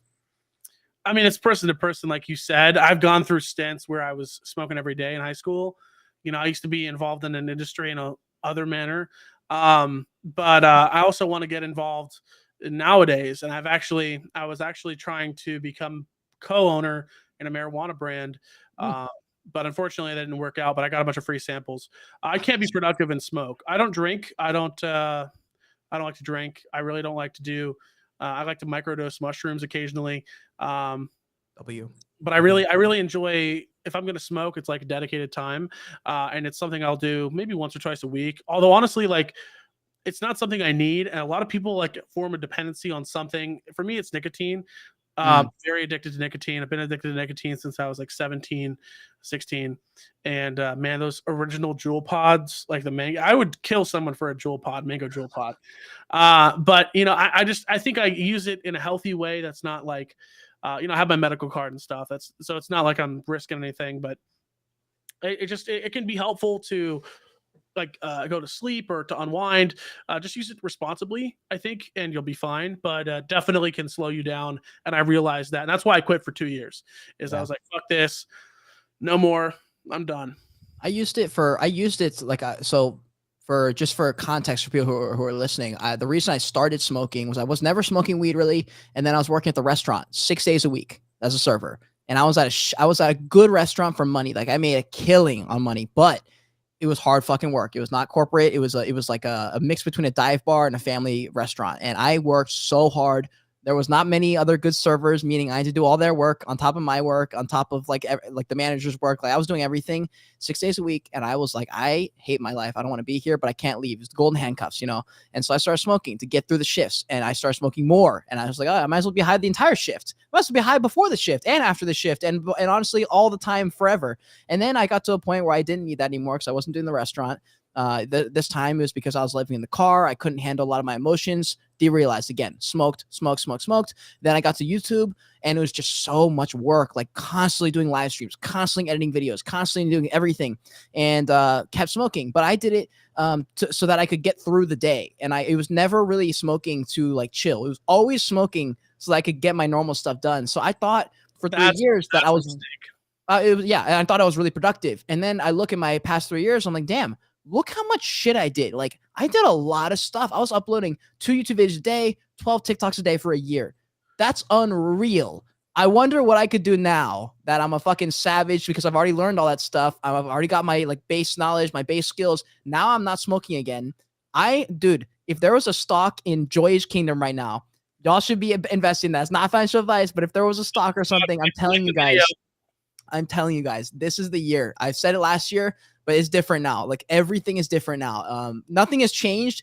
I have changed. And I'm telling y'all, this is going to be a crazy fucking ride. And I also feel that for you too, dude, because we've connected on a level. And dude, I'm just excited in general for like the 2023 year. Like I wake up fired up.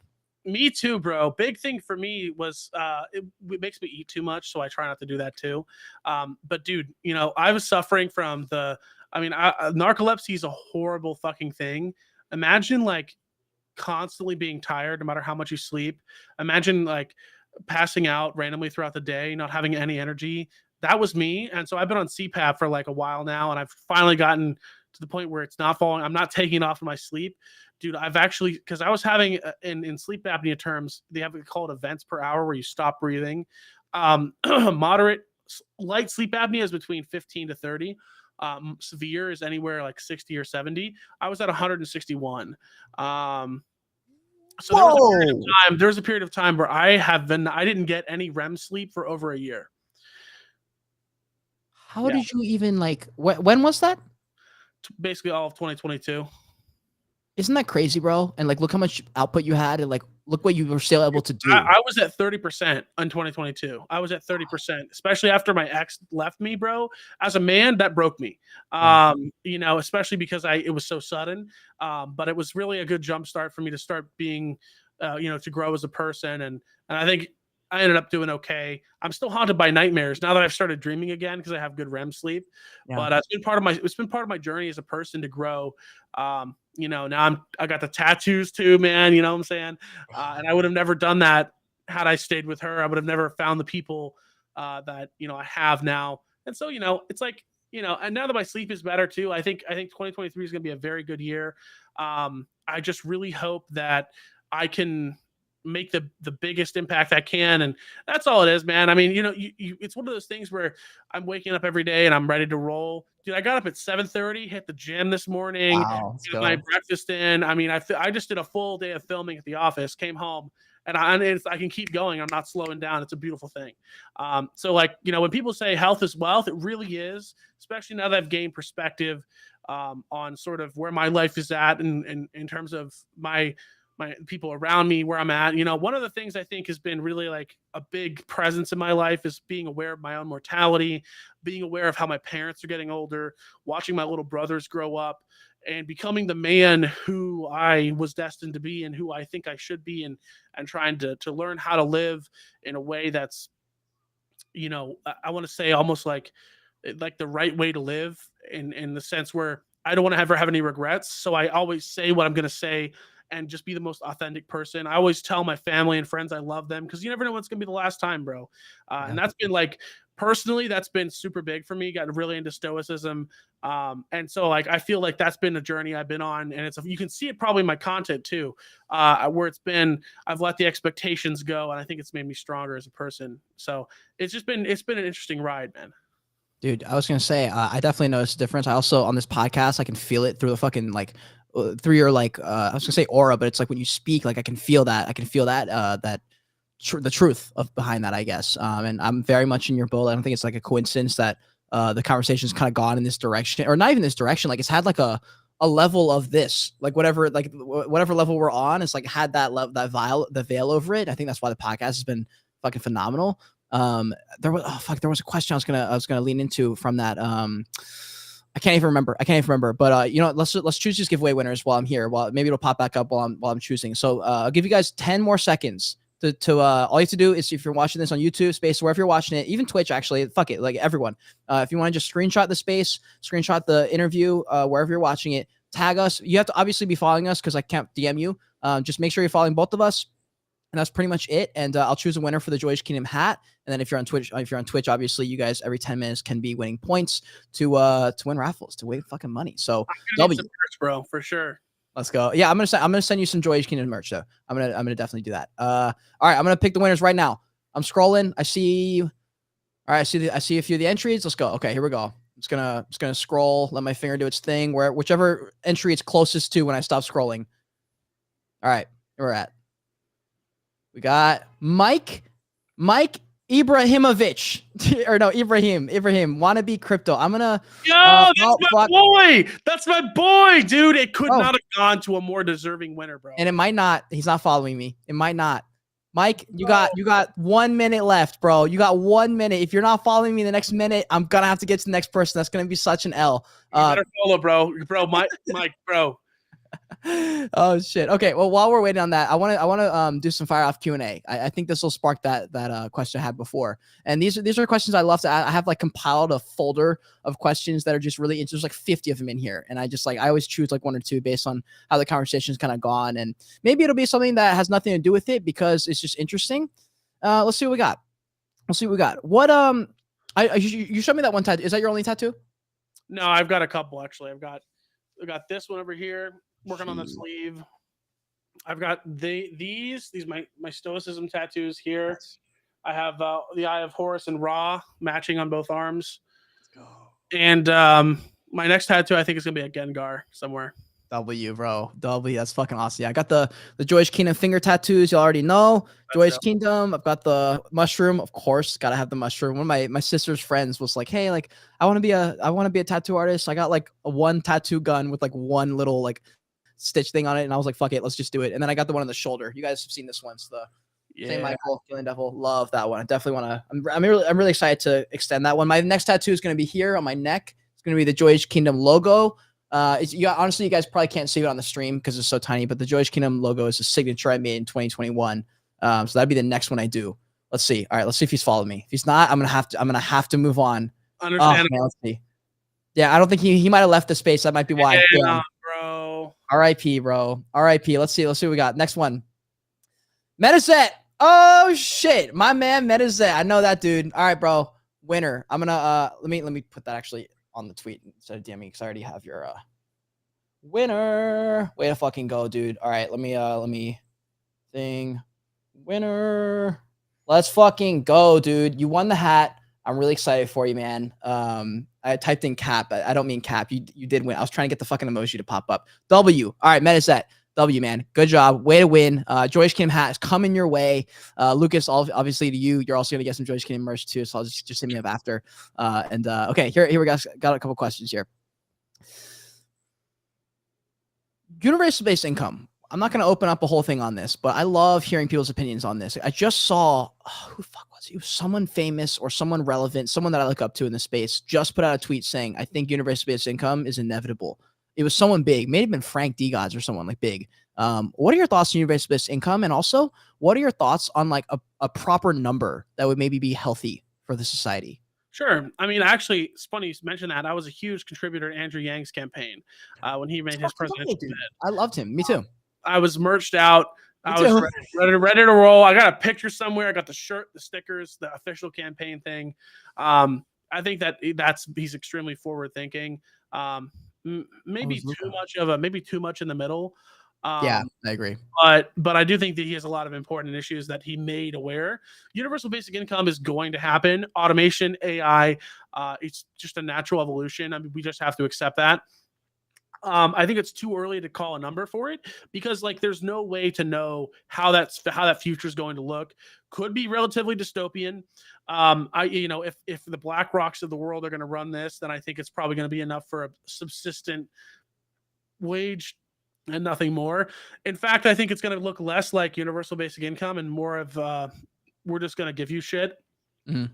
And maybe a couple $100 to spend. I shudder to think what that's going to look like because there is an element of control that's lost. I genuinely hope that the direction the society is heading in is a good one. And I feel like we have a partial responsibility to guide that because it could be a very dark future, or it could be a future where, it's worker-owned businesses and people who are, participating or who have contributed towards those will receive, income from those jobs that have been replaced. But that's really a question for my children and your children, because thank God we won't have to deal with that in our lifetime, or we'll be so old I can just kill myself and it's not going to be a problem. Or here's because this is a video I'm going to make on a YouTube video, so I'll drop the alpha here. You can even make a video on this yourself if you want. I've seen more and more articles about CBDCs. They scare me because of Black Mirror. If you get a CBDC, there's 100% we're moving towards that. It's going to be a very much social credit score. Like there's no way we don't have that. So what if universal basic income is one of those things where it's like, look, you want an extra $1,000 a month? Yes, everyone pretty much. All right, fam. It's going to be in our CBDC token though. And we're going to start to transition a lot of our money over to that. And we're going to make very much necessary services and buildings that you need to go to and things like that, gas stations, all the Shell gas station, whoever they partner up with, and they're going to probably be like, yo, if you don't do this with us, then we're going to shut you down somehow. Man, dude, CBDC, universal basic income, that feels like that's what's going to happen. I don't think it's going to be USD cash. I feel like it's going to be a CBDC. What are your thoughts? Agree completely. And they're probably going to go with a carrot and the stick maneuver. I'm sure they'll provide incentives at first and then punish those who don't switch. But that does concern me. And I think it's likely the inevitable outcome, unfortunately, because, Gary Gensler has even said, we like blockchain. We just don't like it being used for what it's used for now. What he means by that is, hey, we're going to create a CBDC. We're going to, or maybe it was Jerome Powell who said that, but it was somebody who said that recently. So I feel like CBDCs are just around the corner. We've already seen the digital yuan. We've already seen all of this stuff come out recently. And it's an element of control. And man, I really think that there's going to come a point where we as a society either say no, or it's going to lead down this cyberpunk dystopian future that I don't want any part in at all, man. I'm like, I just want to go to the woods and chill, bro, at some point. It's funny for me because like I'm down for the cyberpunk. Like, I'm so down for that. Like I am a dreamer and I love Ready Player One. Like I fuck with it, but I also know the reason I think the reason I fuck with it is because there's a little element for me of like inevitability. I just don't see where we don't head in that direction, and because of that, I've kind of just said, all right, well, I gotta find something here that I like about it, or that we can spin this in a way where you can still win. Because I still think it's all based on your personal mentality on everything, no matter what the situation is. Kind of like we were talking about, if you can control your mentality, you will be okay at least, or you'll find ways to make it okay. Well, in the words of Marcus Aurelius, a man's quality of life is only as good as the quality of his thoughts, right? And a lot of what I've been dealing with is accepting what's out of my control and learning to control what is within my control, which is me, how I react to situations. Let's say someone leaves a mean comment, right? That mean comment inherently, it's not a damaging thing. It hurts no one, only if you allow it to hurt yourself. Yeah. And so, that's part of the whole mentality situation that I've been like talking about in some of my content and on this podcast is like, learning to accept things as they are is very important, and reducing your expectations. I think when I get up in the morning, even though I live in a city where, it's maybe not the most, I mean, it's certainly clean. It's amazing. I think it's beautiful, but like people just see a city, whatever. But I've learned to really appreciate the little things in life and the beauty in ordinary things. And that's something to be said. Damn, dude, that's beautiful. Does it, bro? Does he said it right too? Really resonated with this podcast. I appreciate you both. Appreciate you. Does it? Yeah, man, this has been a fucking fantastic podcast. Honestly, it's been so fantastic. There's only 3 questions left, and these 3 questions are going to be sick because I'm just very curious on them. Day in the life. I know you have different days depending on like if you're filming your stuff, but on a typical day, and what's your day in the life look like? What time you waking up? Time you going to sleep? Things like that. Either 4 a.m. or like super early. Honestly, I'm either rolling out of bed at 7 and being super productive, or I'm coming out of bed at like 2 p.m. in the morning or 2 p.m. in the afternoon, and just start my day then and working into the night. Because I don't operate on a schedule. I operate on I'm going to work till I fall asleep, get up, and do it again. And so it's kind of like this never ending. It's a punishment also because it's hard on me, but it's also like now that I'm dealing with my intense insomnia issues, my narcolepsy issues, sleep apnea, it's been a lot easier. So now I'm trying to really wake up. First of all, if we're talking day in the life, wake up, scroll Twitter for like 20 minutes, check my emails, text back the 30 people I need to text back, make a couple phone calls. Before I'm even out of bed, I've already gotten all of this. Rip my vape first thing in the morning. can't lie. Usually I wake up I like to be showered. I feel like a shower is very important for mentally resetting you. I'm a very light eater in the morning because if I eat something, it'll make me tired or slow me down. So it's like coffee and some kind of protein or fruit, like protein bar or a fruit snack. And then just it's work, man. A lot of times it's if it's a studio day, I'll pick up Josh. We'll go to the studio, get out of there around 3:30. We'll be there at 12, get out of 3:34, or if it's a longer interview day, 5 to 6 ish, come home, check in with the Cardfinity team, make dinner, content, live stream. It's really just a never ending cycle of work, bro. I want to schedule it out more. Bro, you seen my tweets? You been following my tweets? You seen this thing? Yeah. Seen this thing, bro. Y'all seen this. This has changed my entire fucking life because on the opposite side is the month calendar. And that is keeping me, I cannot believe. I know everyone says to make a calendar, but oh my God, bro, just buy a $10 whiteboard. It'll change your entire life. Yeah. Well, I have an assistant who, like, sort of assistant. She's the company assistant, so it's not my personal one. She manages a lot of my calendar stuff. So I'm starting to live by my calendar now.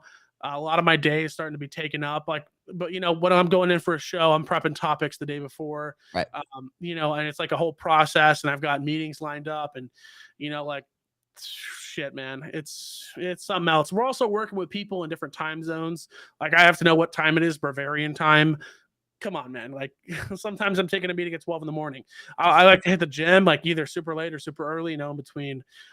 It's really hectic, but I wanna condense it down. I'm actually about to go on a little vacation with my family. I promised them some time. We're going to get a cabin up in Gatlinburg, Tennessee. Dude, yes, it's the best place. I love Gatlinburg. Never been actually. You're gonna love it, dude. I have a whiteboard. It's big and it says, how to unfuck myself because I'm kind of fucked right now. I had an accounting error, and so that was a $44,000 error, which I've been doing. Yeah, it's hard when you're budgeting month to month and you have a $44,000 projection for like 2 or 3 months, and then that goes away. Wow, damn, dude, Jesus Christ. Well, let me add to the stress. I'm gonna make you do this game. So fine. Well, actually, no. Yeah, we'll make you do this game right now. It's called Fuck, Marry, Kill, but this is crypto edition. All right, so we're not doing Fuck, Marry, Kill. We're doing FUD, Flip, or HODL. Okay. All right, and we were gonna do NFTs, but you are a OG crypto guy, so that's why I asked.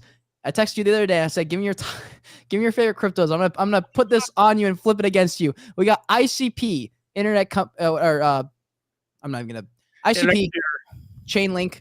We got Radix, FUD, Flip, or HODL. FUD, Chainlink, because oracles are only a solution to problems that were iterated because people didn't plan ahead for that.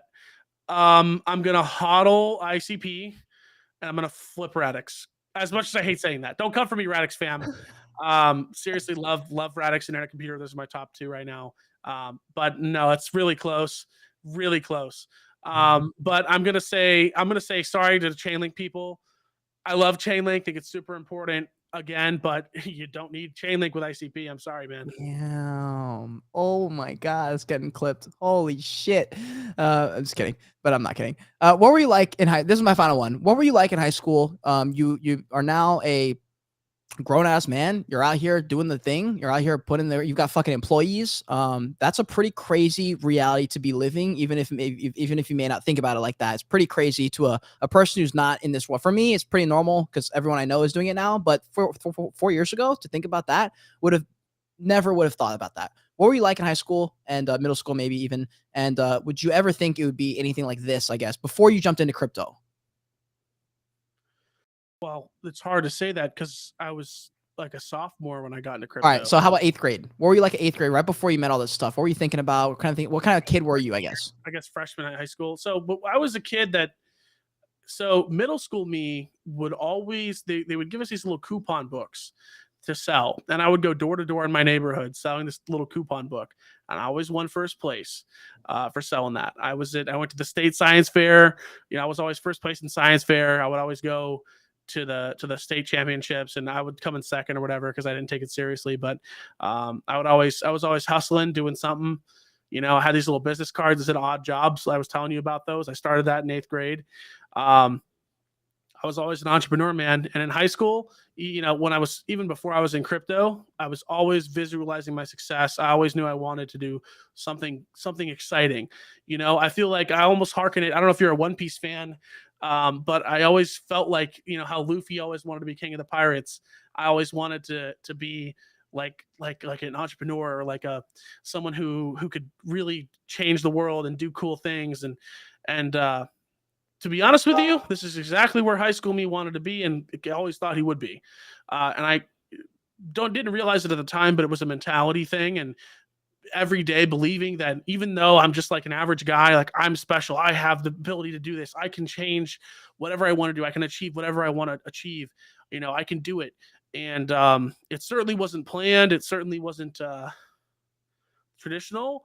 But I feel like this is where I wanted to be. Because like I was literally dreaming. I was like, I want to be in crypto. I want to be this guy who's like sitting down with the projects and flipping cryptos and doing this and meeting people and traveling. And it's like, man, I've done all of that.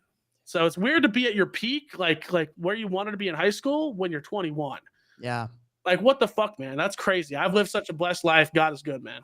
That's fucking awesome, dude. And honestly, I love that question because when I interview, we're all kind of similar people, but it's interesting hearing how people are in high school, middle school, because most people I interview are that. They're entrepreneurs, they're go-getters. And I was, but not for money. I never was. It was always about soccer growing up. It was always like get enough money so I can buy a soccer ball. But it was never, I never like put money there for money's sake. I never was interested in money until I was 21 when I realized, oh, I need money to do stuff. And then that's where I initially found crypto. And same with you, dude, like manifesting. I mean, I did it my whole life and it got me to college soccer, did it with bodybuilding, got me to the peak body that I wanted. And then I said, okay, next. And then with crypto, I was like, oh, like I got to become super rich or something. And then I found content to be the real thing. Podcasting was the real thing. And I said, okay, now it's a long game. Now it's podcasting. Like I want to be podcasting with some dope people. And by then I better be good at podcasting. Otherwise I'm not going to be able to do it, bro. And here we fucking are on a podcast with BlockchainBoyy. Let's fucking go.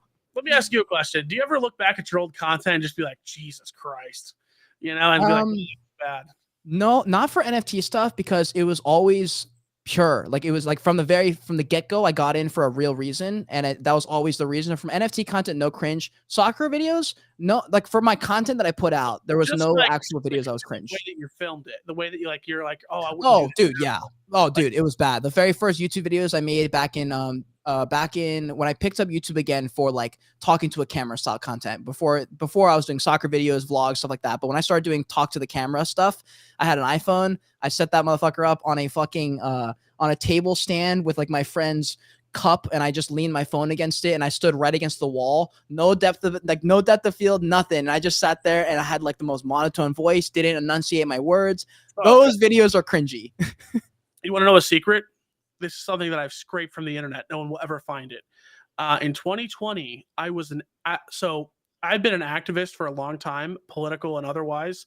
And I even was a political streamer on YouTube for about a year. And it was just a show with my buddies.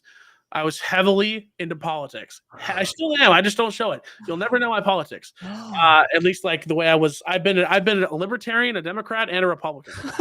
You'll never know, even if you look at my voting records. And God. So like, dude, I was a political streamer, which is like crazy. And I was literally doing like covering like all the shit that was going on in 2020 and stuff like that. But what do you think? What kind of streamer do you think I was? Wow, that's tough. Well, first of all, can I ask you a first question? Like, do you look back at that content and do you cringe at it or you don't cringe at it? Some of it, yeah, but I think a lot of the points I made were very, very, very soft. So it was like your authentic self was like saying these things then. Oh, it's always been me authentically. All right, well then, in my case, in my opinion, it's probably very much like your live streams that you well, man, that was kind of hard because I'm thinking back to your content because I used to consume your content in the bull run too. Like I've been watching your content for a long time on TikTok. Honestly, I didn't even realize you were following me for a very long time. I don't know when you started following me, but I remember just like clicking on your account one day to shoot you a message, and I was like, "Wait, what?" And I was like, "That can't be right. That must be a glitch." And I think I messaged someone who knew you. It might have been Patrick or something like that. Who by the way, like that was cool that we like all know each other. Yeah, I'm not sure. I feel like you'd be a good streamer. I feel like you'd probably be someone that I would watch, like very much kind of how you are now, potentially. Is that right or no? Yeah, it was different. It was different content, but it was a lot of the values that I have now of decentralization, of being your own person. It was funny because I pulled from both left and right, and I feel like that was interesting, but I'll never let it slip what I was or what I was doing, because there's some people who will. You could probably get an idea if you look at my. I think I've cleaned up most of my Instagram. You might be able to see, but I have some like I was out there, bro. I was in the streets, bro. I was in the streets, man. Like, yeah. Damn, someone find this shit and tag me. Somebody find this shit. During 2020, I went viral on Twitter with an encounter with a police officer. My face was covered and I was wearing glasses, so you can't tell it's me. But I was calling the cop a fucking pussy. It was funny. Yeah, there's a side of me most people don't get to know, but that was a fun time. Holy shit, that's crazy. It's crazy seeing the iterations of yourself as you look back, you know, just being like, damn, like that was all me. Like I was all in on that, whatever it was 2 years ago, you know? You know, and politics is really just a way to pit people against each other now. I've realized that. Yeah. And, you know, at the end of the day, like, who gives a shit? It's really like, I feel like if we all just connected as people, we could get a lot more shit done. If everyone like I would love to see the next presidential debate, you know, them passing a J or something and just hanging out. You learn a lot more about a person by sharing a drink or something, or we're doing shit like that, you know, than you do from just a manicured speech. And yeah, it's good to hear talking points and stuff, but I really wish we had more authentic people in our leadership. Which, you know, I have a friend who I do the Crypto Night podcast with. He's actually a Florida lobbyist for crypto. His name is Sam Arms. Shout out the homie. You've known him for many years, going on 6-7 years. And so he's super involved, and, you know, he's told me a lot of stories. Very dirty game. Very dirty game. Holy shit, dude. Kind of like crypto. Man, that's great.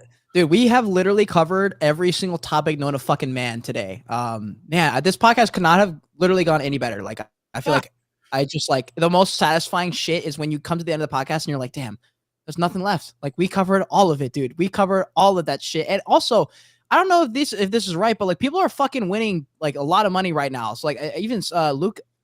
Dude, I'm saying $500 prizes. When do I get some of that? I'm like, hold on, what? Like, if y'all are winning this shit, then, like, congrats to you. I have no idea if that means you won a prize equivalent to $500 or cash for these specific ones. But either way, someone's getting rich right now. So y'all are doing something right. Or maybe you're just extremely lucky. So crazy shit. Congrats to everyone who won. Congrats to Metazet for winning the Joyage Kingdom hat. I'm excited to do that. I'm excited to send you some merch as well. Lucas, John, thank you so much, dude. It was a banger podcast. This was stoked. This is what happens when two content creators come together, though. Like, this is dope. This is really fun, man. Hey, man, you know what? Now you got to come on mine, bro. Hey, I'm so down, dude. And plus, I'll be, you know what? For New Year, I'm going to, are you going to NFT New York? When is that? Second week of April, I think. I think you already told me no, actually. Yeah, maybe. If I can squeeze it. Let's see how many deals we get. Maybe I have a little fun money to play with. Well, I'm going to be going to Charleston. Who's trying to get me up there in North Carolina. So we'll see. I might have to prioritize that, but we'll see. Maybe. Well, either way, I think I'm going to be visiting Charleston first. So there's a chance I make a 3-pronged trip, swing by Florida. Definitely will do that at some point this year because I want to see the studio, man. This right here is your. Oh wait, wrong way. Shit. Is it the wrong way? No. That's the shit. Is that going to work? There's your bed right there, bro. Oh shit, that's where I'm gonna be sitting. Yeah, it's the couch, bro. It turns into a bed. We also have an air mattress if you prefer that. Dude, I can sleep anywhere. I'd love to host you, bro. You know what? Anyone who comes to stay the night over here, they get an artisanal soap. I have a drawer of very varied soaps from a company. I actually have their bumper sticker on my car. Spartacano Company, North Carolina. I visited them. And so if you want to come hang out, that's an incentive. Damn, dude, I'm all right. Well, shit, you're a convincing man, brother. Guys, if you're in the space, I see some of y'all, and I see some faces that I saw at minute 1. Shout out to you guys, Janix, Evergreen, the Web 3JC. I see you in here. I see a few. Lucas, Meta. I'm just gonna say all the names in spaces. Meta. I see Sylvia. I see Daryush. Appreciate all in spaces. Y'all already know the names in YouTube. We haven't pulled up your names all stream. We love you guys. Thank you so much for being here. If you're in YouTube, smash the like button, guys. Subscribe to the channel. The podcasts are not stopping. Also, I'm going to drop the alpha right here. Digimental, Diggy from Hate Beast, the founder of Hate Beast, is doing his first podcast ever since before the mint of Hate Beast, almost like whatever it was, a year and a half ago or something. He's coming on the show Thursday, noon PST. Set your fucking reminders. I'm going to make the tweet tomorrow or today. Damn, Hate Beast founder. Dude, that one's crazy. And after following you, man, hopefully he brings his fucking A game because today's podcast was fantastic. Bet Fury fam, thank you so much for being here. I appreciate all y'all. Y'all were winning prizes the whole time. Lucas, dude, I'm so glad you came on. This was so much fun. I'm glad we got the technical difficulties sorted, bro. You know, this has been a pleasure. I'd love to come back. Love to have you on mine. Bro, like, I fuck with you heavy as a person, man. Thank you for sharing your platform with me here. I feel very blessed to be here today. Thank you for everyone who's listening. I know there's a couple people in here who've been here who are part of my ride or dies. Lucas is one of them, by the way. I saw him in the space. But yeah, man, this has been what a pleasure, bro. Can't wait to see how it turns out and get some clips and shit. I'd love to share them, and you know, I'll fucking duet or do whatever the fuck on TikTok. We were late today due to technical difficulties. Every single technical difficulty under the plan. By the way, like every single one. It was crazy. I was literally running around the apartment. So anyways, yeah, I'm glad that got sorted and the podcast was fantastic. Guys, until next time, continue on your Joyage, continue to learn. And if you're live watching this video or space, make sure you follow BlockchainBoyy on Twitter, on TikTok, on YouTube, everywhere.